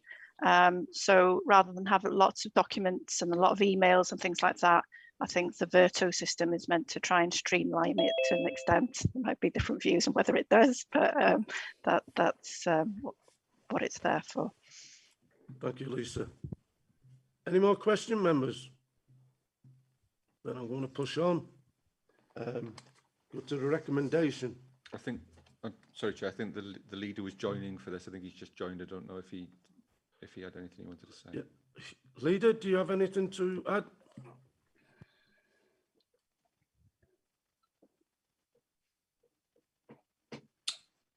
Hello. Hello. Sorry, Chairman, I've just joined the meeting. I missed the debate, I'm afraid. I've been in another meeting. That's fine then, Hugh. No problem. Yeah. Moving to the recommendation then. 3.1, that the committee reviews progress with addressing the audit actions and decides whether it requires any further update reports on progress with the improved action plan. Right. I'll propose, Barry. Ellie's proposing. Yeah. Do we have a seconder? Do we want another report, Barry? Yeah, Mr. Chairman. Yeah, just a quick question on that. Do we need, because I don't think your motion says that. Do we need a further update? You know, perhaps in after the summer break or before December, to say that this is now in a safe position. Yeah, I would certainly second that. Would we like that, members? Further report. If we could look to a further report. When do we think that would be, Lisa or Tom? The covering report, I think, said our next follow-up is due in December. So I think the next committee day after that would be reasonable. So that'd be January 2022. Did you want that to be a separate agenda item, given it's a medium assurance rating now, or are you happy for that to be included in my internal audit update report? In your hands, just member? Thinking about streamlining. It could be included in your report, Lisa. That's grand. Because if we're looking now at only 8 or 4 items outstanding. You've given it a medium rating, did you say? So I think we can put it into your report if you wouldn't mind. Yeah. Okay, Lisa. Thanks, Lisa. Thank you, Tom. Moving on then to agenda item 11. It's internal audit follow-up of contract management, pages 163 to 178, to receive an update report on progress in implementing the action plan that accompanied the internal audit report on contract management. I think Lisa, Jerry and Paul's with us. So are you leading, Lisa? Yeah, thank you. Maeve Paulson-Jones is also on the call. She carried out the follow-up. So I'll do a brief introduction and then pass over to Maeve just to give a quick summary of the conclusions of her review. And then I know that Gary, Paul Barnes and Lee Evans are here to that might want to comment as well. So if I begin, there's a bit of a history background to this one, which I've tried to encapsulate in the paragraph number 4 in terms of report details, where the original report came in January 2020 and gave a low assurance. The committee then decided, actually, I think that was July 2020, so apologies. The committee then decided that the corporate support services review, which was heavily featured in the action plan, would no longer be able to deliver on that action plan. And so they requested a revised action plan come to Governance and Audit Committee, which it did in January 2021. So our follow-up basically is to review progress with implementing those agreed actions from that action plan. Based on that review, we provide an updated opinion and assurance rating. So I'll just pass over to Maeve to fill you in on what we found. Okay, thank you, Lisa. Can everyone hear me okay? Yes, happy Maeve. Yes. Okay, thank you. So as Lisa's mentioned, there is a bit of a history to this review. And there was a comparatively large number of actions included in the original review and revised action plan.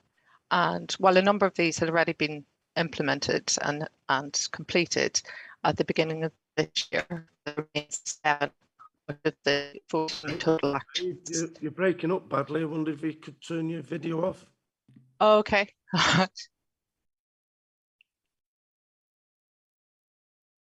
Is that better? That's it. Thanks, Mike. Okay, good stuff. So there were 14 actions in total in the revised action plan. And at this follow-up, there remained 7 actions not yet implemented and 3 not yet due. So revised action dates have been agreed to the 31st of October for those outstanding or not yet implemented.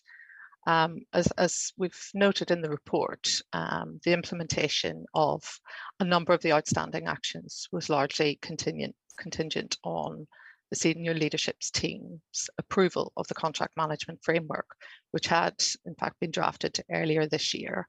And that framework didn't go to SLT as originally planned due to competing priorities in the earlier part of this year. I understand now that the framework document has been approved in the last 2 weeks and is now progressing on to the final testing of the scoring mechanism. I don't want to steal the thunder of Gary and Paul Barnes in talking about the framework, but basically it sets out how to score and categorize contracts according to their criticality, so into 3 groups: critical, major and minor contracts. It also then provides detailed criteria for how to score contracts and sets out the tasks and responsibilities of the key contract management stakeholders based on the categorization of the contract. So I'm assuming Gary and Paul will speak to that in due course, but because that hadn't made its way to obtaining SLT approval, a number of the actions couldn't and didn't get implemented as a result. There's also, as we've set out in the report, ongoing capacity pressures and an overall lack of dedicated contract management resource, which has had a similar impact on the ability to roll out the bespoke training and oversight needed to implement some of the actions that aren't yet due. And I think the overall theme remains that overall responsibility for contract management still remains an issue, although I understand discussions are ongoing on dedicated resource for contract management as distinct from procurement. And then there were some actions that again were contingent on the approval of the framework in relation to using the contract management software that we have in place for setting out and identifying risks and tasks involved in the operation and management of contracts. So the functionality is certainly there, but this is very much dependent on implementation by services at the outset or at the procurement stage to get that up and running. So I think it's in train now that the framework has been agreed. So with the revised action by dates to the 31st of October, which the services have agreed are realistic, we propose a further follow-up for the November committee, but based on the overall limited implementation of the action plan, we are maintaining a low assurance rating for this.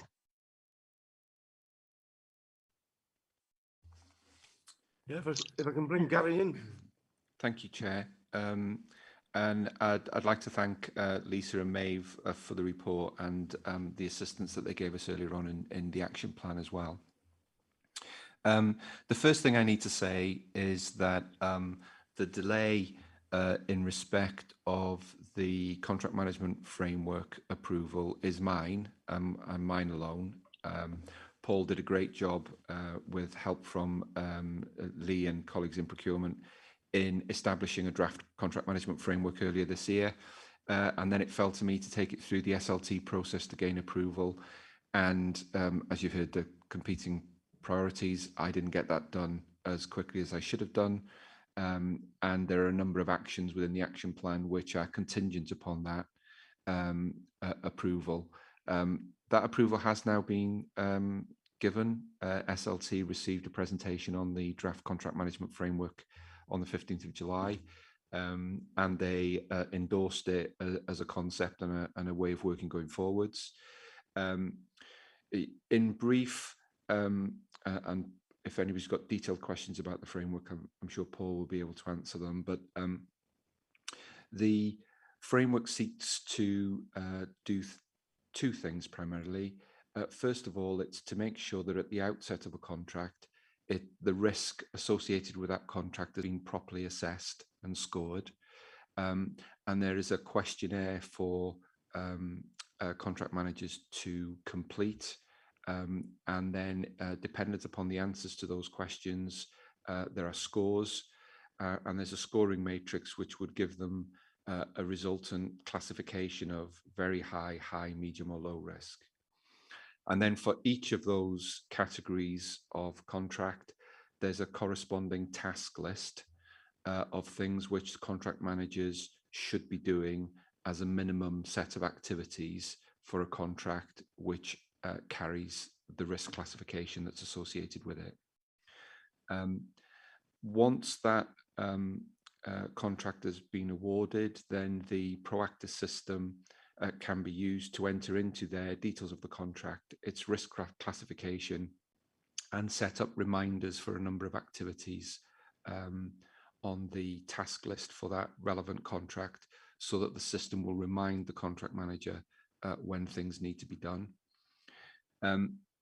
There are clear roles and responsibilities set out in that framework. So it's for contract managers to set up the contract on the contract management module of Proactus, complete the risk assessment questionnaire, record the classification, make sure that reminders are set up on the system, and then to ensure that if there are very high or high risk contracts, that those are reflected on their service risk registers, so that there's another, if you like, way in which the contract's existence and risk classification can be identified.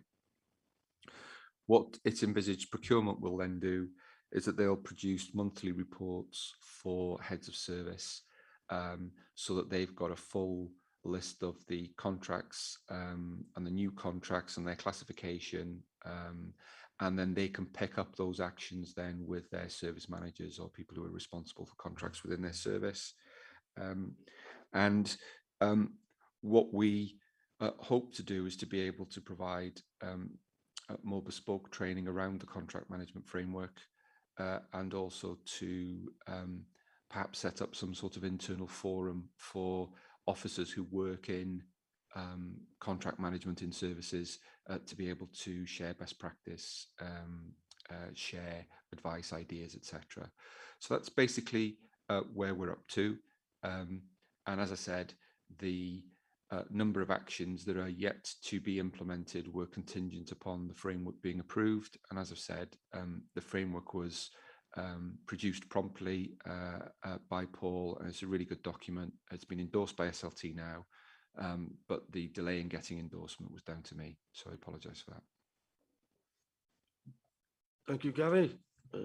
Lengthy explanation there.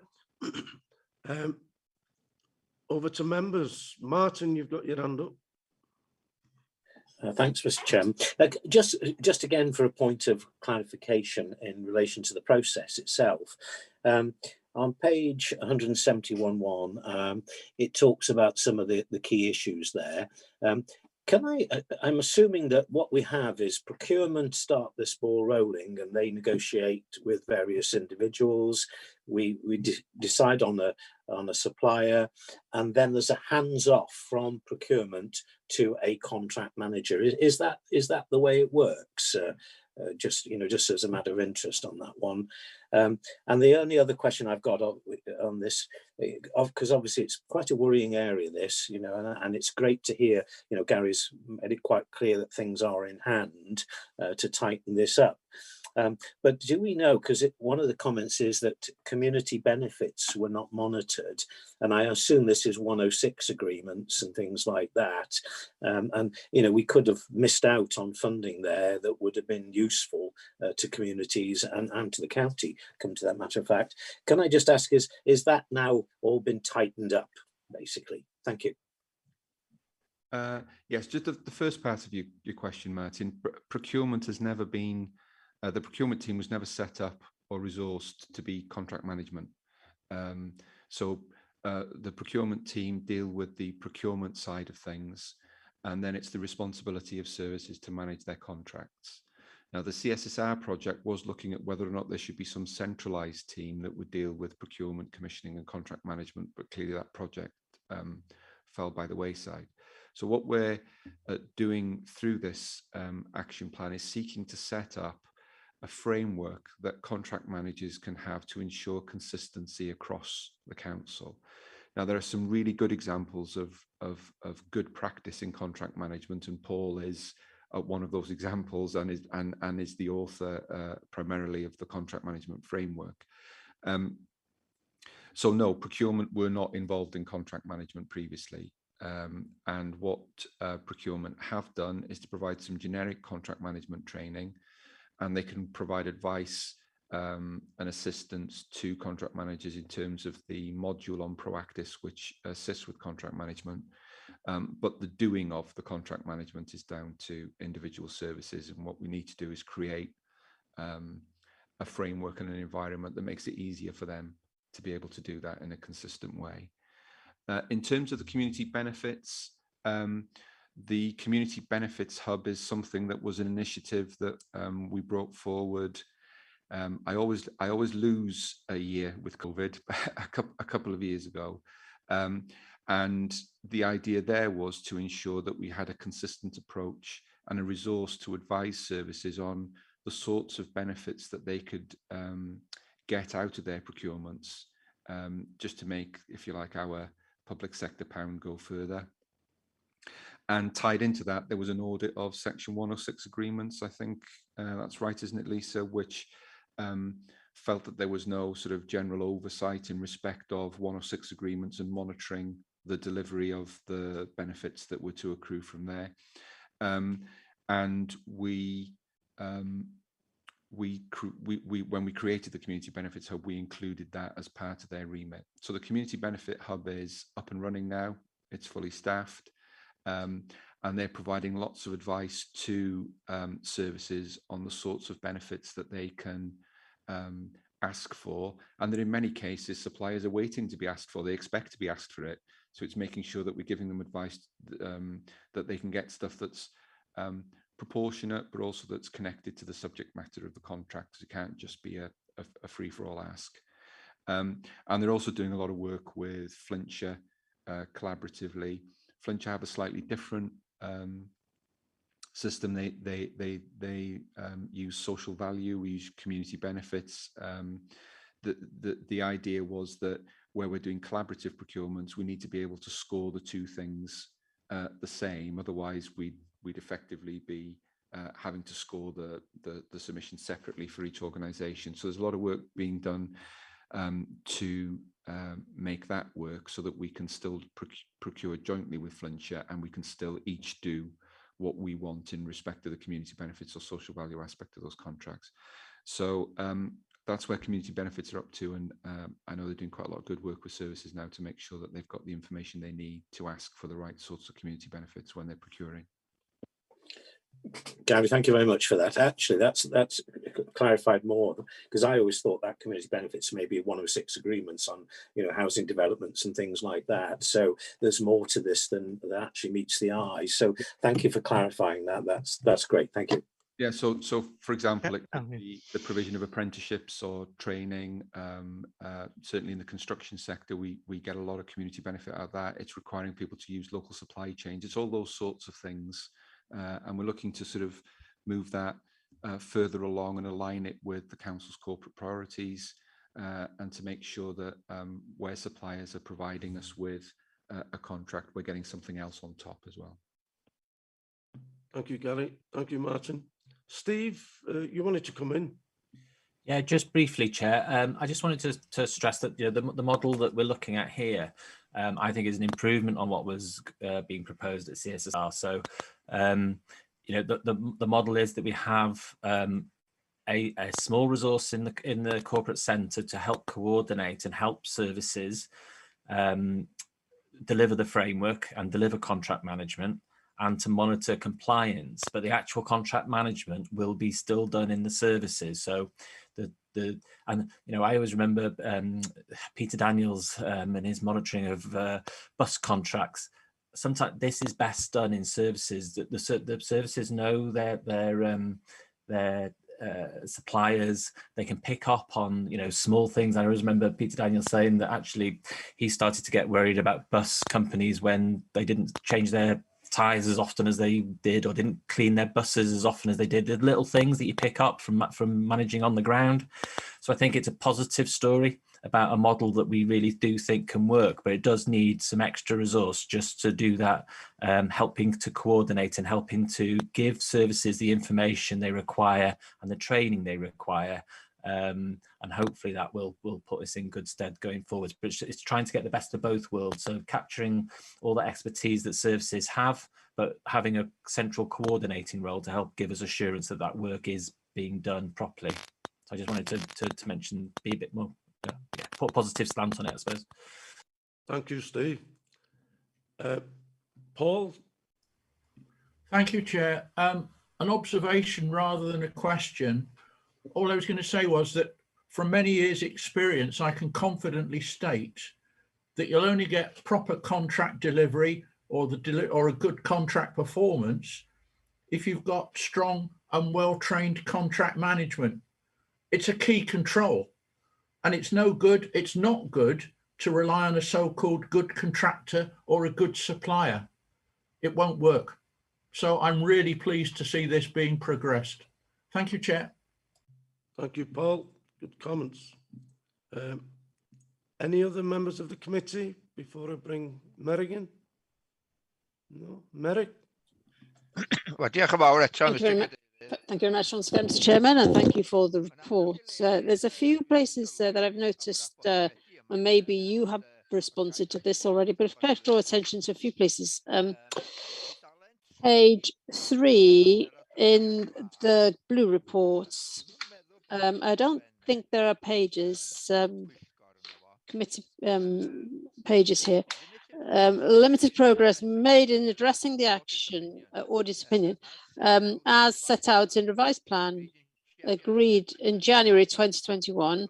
And then it says, low down, ongoing capacity pressures and a lack of dedicated constant contract management resource have also restricted the ability to provide the required contract management oversight, training and guidance. That's a concern. Continuing to go through the reports now, and it's very interesting, but if we turn to page 175, page 8 of the report, and under 4.2, sample that shows that tasks are not being created at the outset to monitor performance. And also, I noticed that the next date to look at this, to revise this, the 30th of October. Do you think that, Mr. Chairman, that due respect, that you should consider this in September to see how things have progressed? Gary has said that there are some forward movements that's happened, and I wonder whether we should be looking at it earlier. Page 9, 5.2. The position regarding risk assessments for significant contracts remains unchanged. Limited evidence that pre-contract risks forms are being completed. And thank you, Gary, for the update on NSLT for us. Over the page to page 10, section 5.4.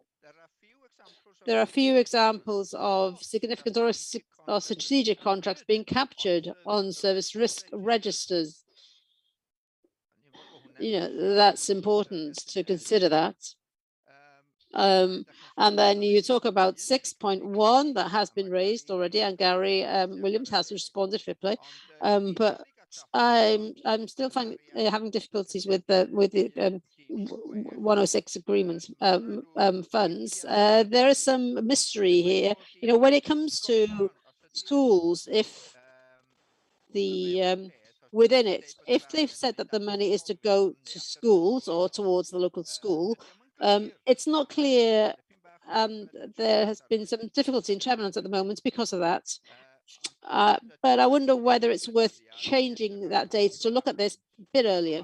Thank you, Mr. Chairman. Thank you very kindly letting me speak. Yeah, Gary will come back to that, Merrick. Okay. Diolch. Thank you. I will answer in English, if I may. In terms of resource, there is, as Steve explained, there hasn't been a centralised contract management resource. It's not been something that procurement have been resourced to do. And what we're looking to do is to provide some small centralised expertise that can guide contract managers in their own services, because as Steve said, they know their services best and they can probably pick up on issues in terms of contract delivery better than somebody who's a bit more remote from it. In terms of September, it's probably not a good look for the person whose fault it is for there to be a delay to ask that it not come back that quickly. But in all honesty, I don't think it's realistic that we will have been able, given the fact that we're now coming into the main holiday season with people being away, etc., that we'd be able to get anything back before the timescales that Lisa set out. They're challenging because clearly there are capacity issues both in procurement and in Paul's team in being able to push some of this out. But the key barrier was getting the approval of SLT, and now that that's been done, a number of those actions will flow from there. In terms of the points that you raise related to things like service risk registers and the assessment of risk, clearly those are things that are very important, have been identified, and the contract management framework that has been drafted up seeks to resolve and provide a framework where contract managers can feel confident in making those assessments, can feel confident in ensuring that their risk registers are updated. Because what we have to remember is that some managers will deal with contracts on a regular basis, but for some managers this won't be bread and butter for them. It will be something slightly different.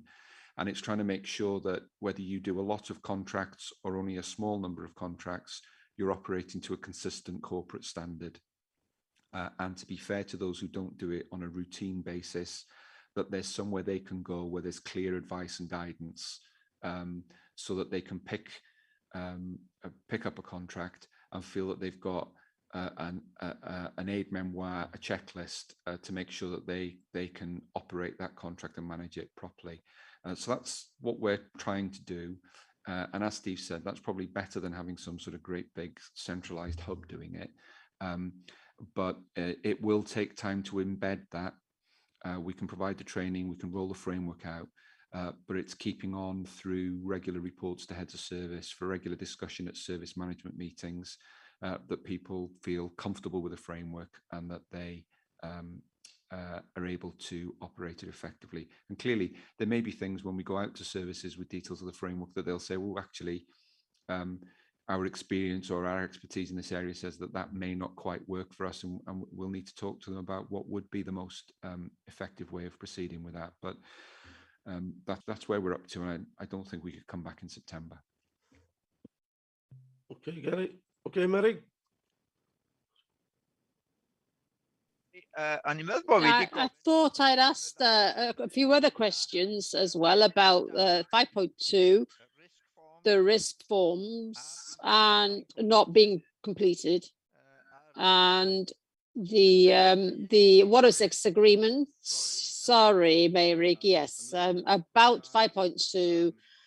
That's I think the answer is the same, really. The framework goes to make sure that the managers make do the assessments, and that they make a note of each assessment. About in terms of 106, I'm not sure of the details of the agreements that you refer to. If you could email me the details, then I'll make sure that the team looks at that and gets and comes back to you with an answer. Thank you, Gary. Thank you, Mr. Chairman. Thank you, Mary. Thank you, Gary. Members, any other questions? No. Happy to move on to the recommendation. And the recommendations 3.1. That the committee reviews progress with addressing the audit actions and decides whether it requires any further update reports on progress with the improvement action plan. And it has been mentioned that probably a follow-up report in November. Are we happy with that? We have a Paul's proposing, Martin seconded. Thank you, members. Moving on then to agenda item number 12, which is the annual SIRO report, pages 179 to 186, to receive a report by the Head of Business Improvement and Modernisation, which details breaches of the Data Protection Act and complaints relating to freedom of information legislation. I think it's over to you, Alan. Yes, Hugh, as lead member, is going to introduce the report, Chair. Thank you. Thank you. Thank you, Chair. I'll just put the screen off.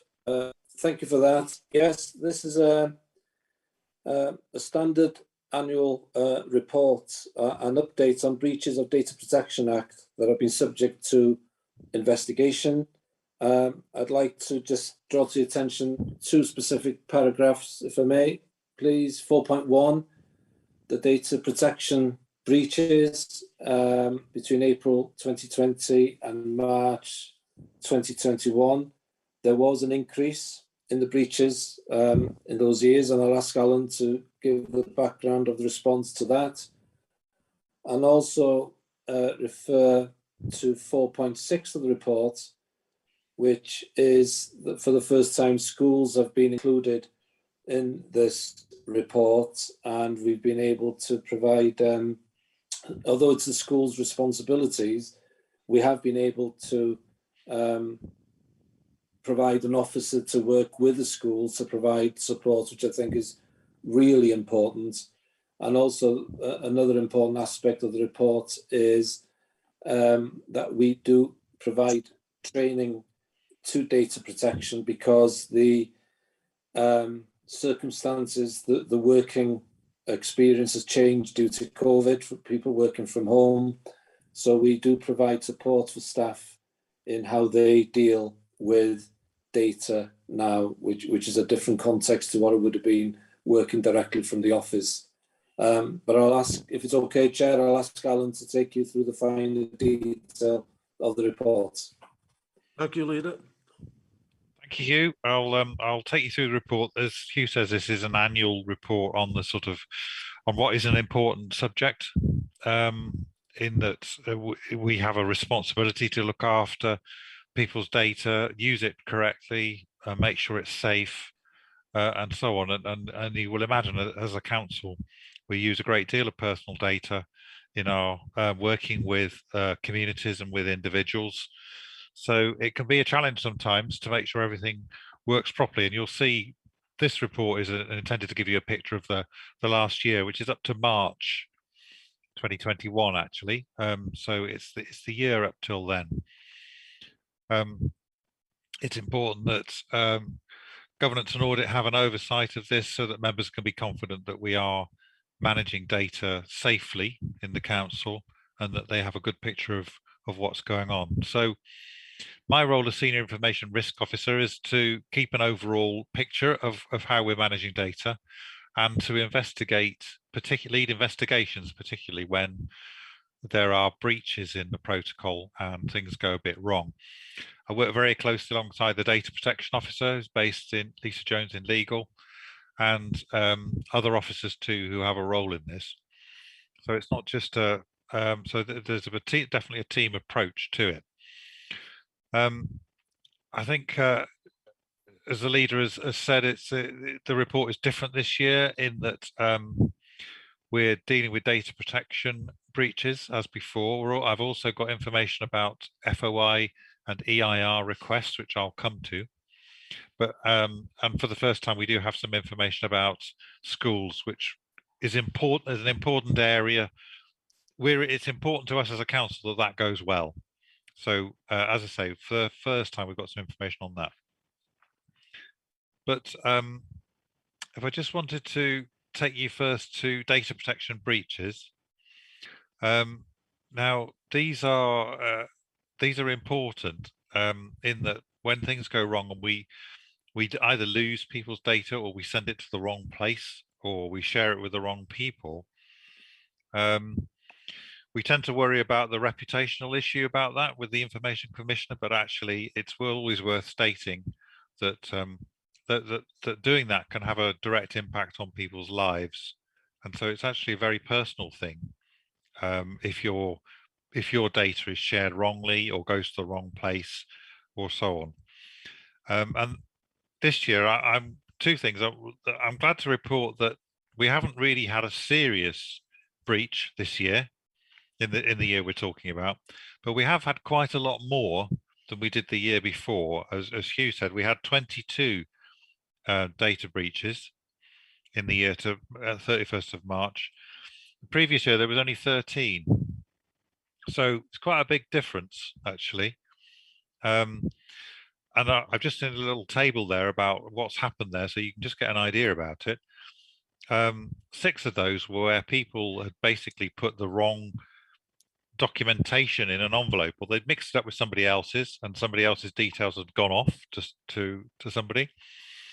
10 of those were when an email with personal data in had gone to the wrong person, and you'll be familiar. It's easy to select the wrong address on an email system. That's usually what's happened. And in 4 cases, we've just posted it to the wrong address, or the wrong person or the wrong address. So those are the sort of things that happened. You'll notice that none of them are losing 250,000 personal addresses like some of the public sector organizations have done, or you'll see in the news. So these are not massively serious, but they are important, and we've investigated every one of them to see what had happened and what we could do about it. I think the fact that they've become more common we've raised as an issue. I chair an information governance group in the council, and we try and take lessons learned from these investigations and understand what we can do about them. And I think the conclusion we've come to is that the reason for there being more incidents this year has probably been because people have not been working in their normal place. They've either been working at home or from other offices, or under different circumstances, as Hugh alluded to. And some of the systems we've had for checking have therefore not always worked. You know, in the offices, we've got systems where we buddy up, we check each other's mail addresses and things like that. That's been harder to do when people have been at home, and I think there's probably been more mistakes as a result. So we have thought about, we are taking some action to try and redress that. And those are these are particularly in some areas of the council where more personal information is handled than others. So we've been working closely with those teams to think about how we can try and redress that balance.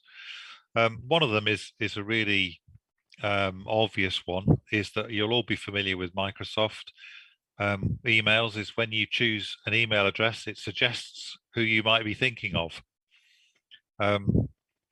In order to help, it's a very convenient feature. But if you've got, for example, if I was trying to send an email to Hugh Leader, it would be relatively easy to send it by mistake to Hugh Hilditch Roberts, because they both start with H, and my email thing would suggest both. So that's the kind of thing that happens. Disaster. The disaster, yeah, it could be a disaster, Hugh. Thank you.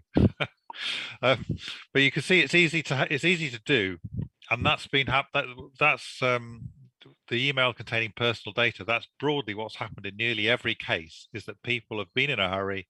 They've allowed Microsoft to select the wrong address, and they've sent it to the wrong place. So we're investigating how we can limit people's choices, particularly into particular teams, so they have to make positive choices rather than get the machine to do it for them. We're also looking at how we can, if Microsoft can also get people to confirm that they want to send an addition to an external email address, so that we can get people to positively choose those, because 1 or 2 of these cases have gone to external addresses of people not in the council. So I think we might be able to do something about that. And we're also re-looking at the checking procedure that people that operate in offices where other members of staff check the posts you're sending out. So we're doing a number of things about it. Probably the biggest thing we're doing is that we have data protection training for all staff, and all staff completed the data protection training around 3 years ago now. What we've done as a result of this is we've reviewed the training package, which is online, and included a new section about effectively the dangers of home working and how you need perhaps to review your procedures, pay more attention, take care about particular things, in the light of the fact that we're doing a lot more of that now. And that training is in the process of being rolled out to all staff again, and all staff will be required to complete the training. So we're taking quite a lot of action to redress what seems to be an increase in data protection breaches. And that's essentially the job of myself and the officers I work with, is not so much to point the finger, but to work out what's got wrong and what we can do about it. So we're doing quite a lot about that.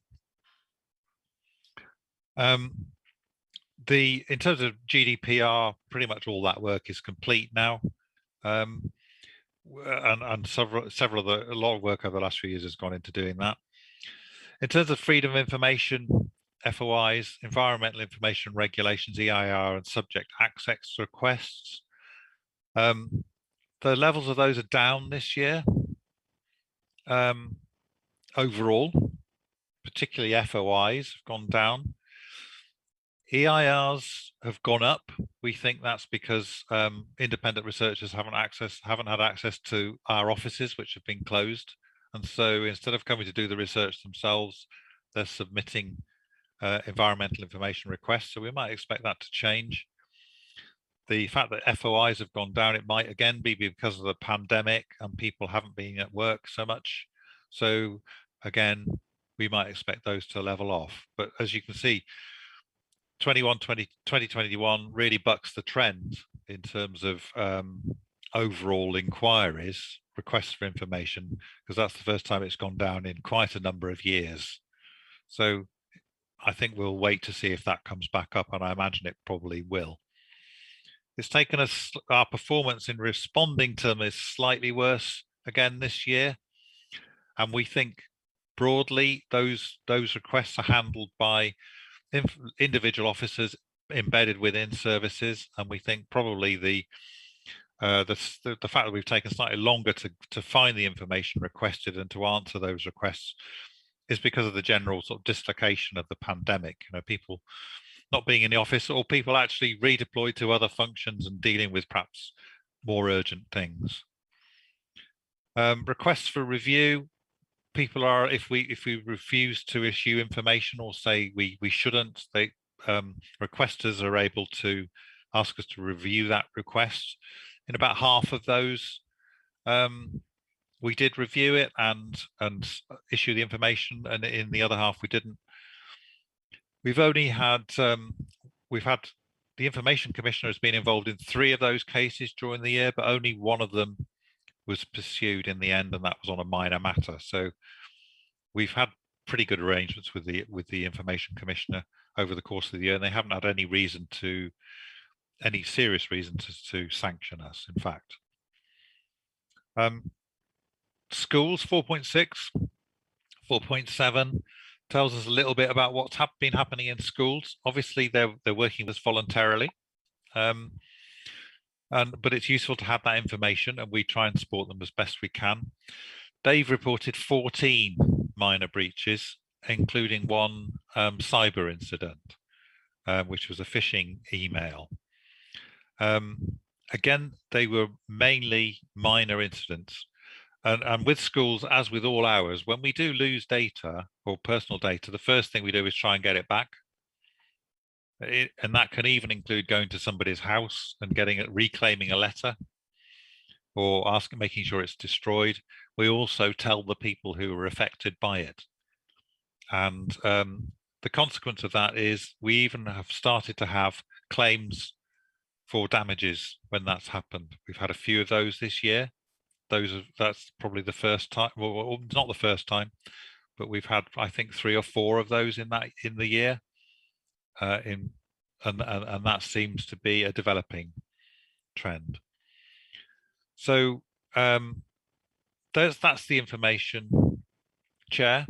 You get a reasonable picture of the overall thing. My overall opinion is that despite the breaches, they've all been minor. I'm confident that our training, particularly now the revised training, is going well.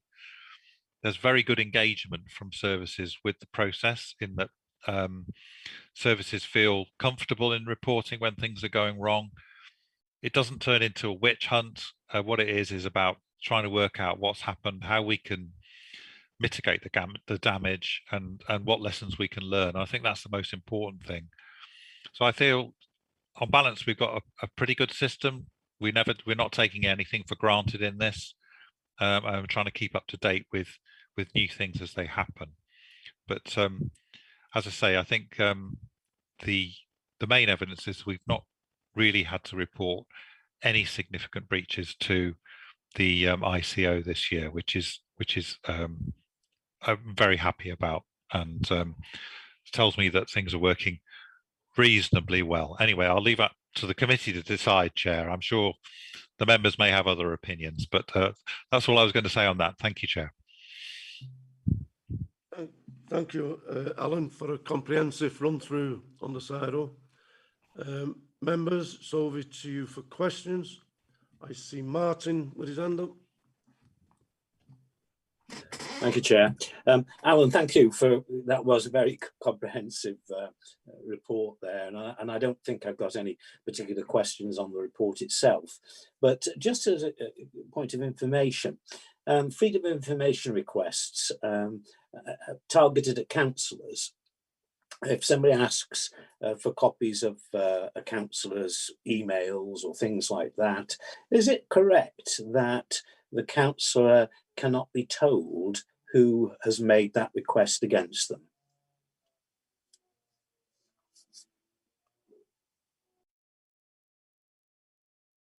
I think I'm going to refer to Gary about that. We wouldn't normally reveal the name of a request if it was a freedom of information request or an essay. Gary, can you help me with that one? What's the legal position? I could feel that one coming my way, Alan. I could feel it coming. The position is that certainly in respect to freedom of information, it's supposed to be applicant blind. So they're not making a request against the councillor, they're making a request for information. And so who they are and what their motivation is irrelevant insofar as the freedom of information legislation is concerned.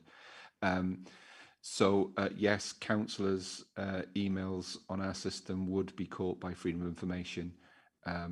So it's always wise to be careful in how things are phrased when you're sending emails, because whilst there are a number of exemptions under the legislation that would allow us to not disclose information, embarrassment isn't one of them. So if you've written something that you would rather someone not see about them, then please don't write it in an email. Sound advice there, Martin. I think if you ever write anything that you think somebody shouldn't see it, then you shouldn't write it. And we always say that to officers as well, who often feel the same. Embarrassment. Yeah, quite. Thank you. Thank you, Alan. Thank you, Gary. Okay. Can I just say, Mr. Chairman, I'm always very careful, personally. Okay, Martin. Cheers. Paul, you wanted to come in? Thank you, Chair. Alan, it's a good, reassuring report, and thank you. 2 questions in relation to education and schools, if I may. On page 180, paragraph 4, you refer to an information governance group chaired by yourself. Does that include education and schools representatives as a matter of course, please? Yes, it does. When the officer was appointed, it was one of our immediate requests was that they should join the group, because I think our role with schools is, because they are their own data controllers, what we're trying to do is share best practice. the officer referred to works directly with them to advise them on how to manage things, and we try and share everything we're doing. Particularly, we did with GDPR when there was a lot of changes required. We shared our training and the forms we developed. So yes, very much involved and a vital part of it. Thank you. Yeah. Thank you. And the other thing is, I would like to think that the inclusion of data breaches in schools or any information in relation to data in schools is included in future reports from yourself, and that their inclusion this year is not a one-off. I just wonder how, or if as a committee, we can or should support them and let them know that their details have come to us as part of an overview, and to give them an assurance. We see schools specifically when things go wrong, but it would be nice, in my view, to encourage them that by participating with you, we're viewing things in the round and wanting to encourage and support them further. That's my view anyway. Yeah, I would agree with that. I think you're right. We sometimes see schools as when things go wrong and not when they go right, and I think understanding that we're all going through these same sorts of issues is a positive thing for them. So I'll talk to the officer who works with schools about perhaps how we could feed back our own experience through this report to them, so they can see that there's two sides to this. Well, other members of the committee may have a view, the chair specifically, but you know, it was only a thought from myself. No, I think it's a valuable thought. I'll shut up in a minute, Chair. But I would very much hope that the information from schools will continue to be part of this report, because I think it's an important dimension for members to understand. Thank you, Chair. Thank you. Yeah, thank you, Alan. Yeah, thank you, Paul. I think it's a real good point there. Any other members before I bring in a member outside the committee? No? Okay. Marek? Diolch yn fawr unwaith Thank you very much once again, Mr. Chairman. And thank you, Leader and Dan Smith, for the comprehensive report. Very interesting, in fact. One of two things, if I may ask, Alan. Email, you say about sending, the officer possibly sending to the wrong person, or on, it's happened to me certainly, but it wasn't anything bad. I wonder whether it would be possible for this job of the person name to be shown as well, because there's quite a few Hughes and there's quite a few Garys and so forth in the list. The other thing that I've noticed, that I don't know whether this is general, the laptop doesn't pick up the names when I put them in. It doesn't suggest them. The tablet does that. The iPad and the laptop. Is that something that you know anything about? And then in general, also you've used acronyms, but not referred to the departments. I'm looking at the Welsh papers. When you talk in English, so I can't remember what the translation is of the acronym that you're using. That 4.2, 4.3, and so forth. So it would be of assistance just to say which section you're referring to in the report. And the last one, what was it now? Oh yeah, that's it. That's all of them. Thank you very much. Thank you, Mr. Chairman.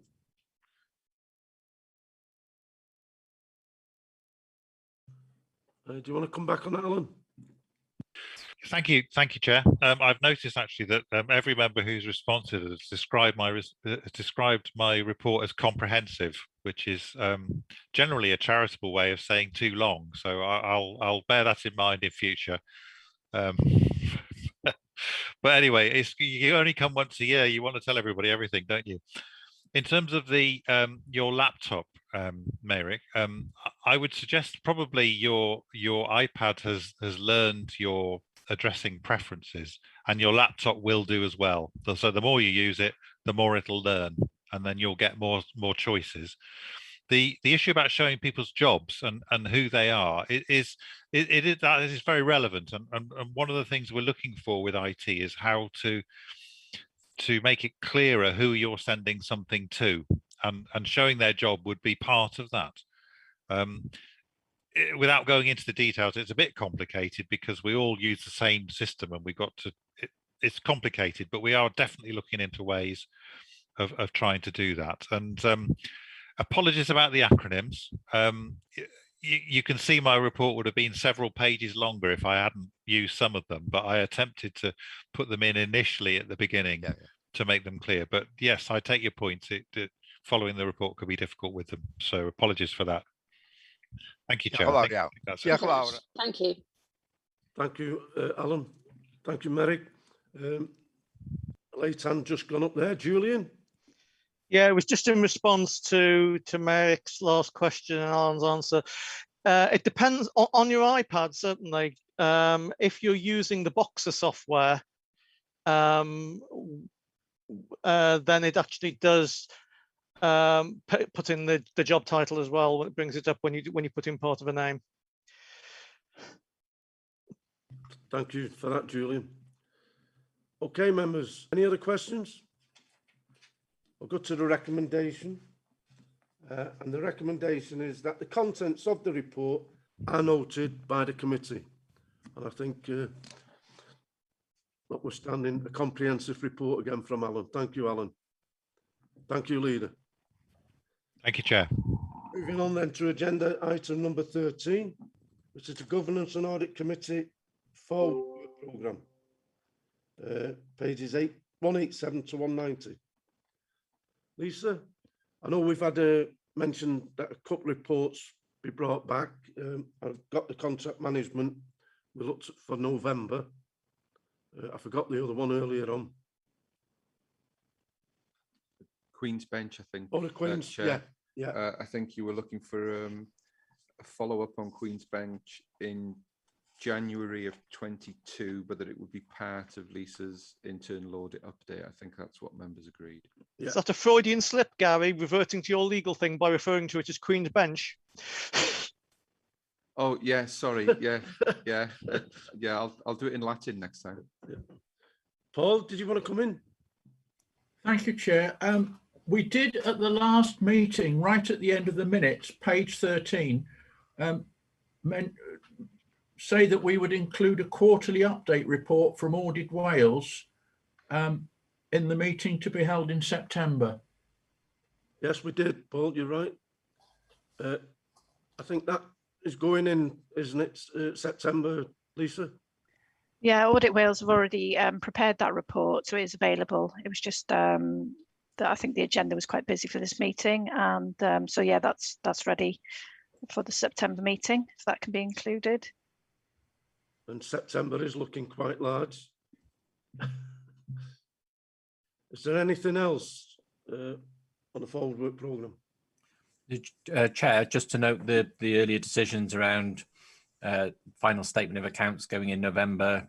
It'll be the draft statement of accounts in September, and you agreed or requested an update report from me on the timetable for close down in January. So those three needs changing. Yeah, thank you, Steve. Anything else on the forward work programme, Lisa? There should be, there's a health and safety should be on there somewhere that I can't see it listed. We normally get an update on health and safety and fire risk as well. That's it, and fire risk. Report. So that needs to be included at some point, and the other bit is around the new responsibility of the committee to review complaints as per the Local Government and Elections Wales Act. So again, I think we need to include that at some point before the end of the financial year.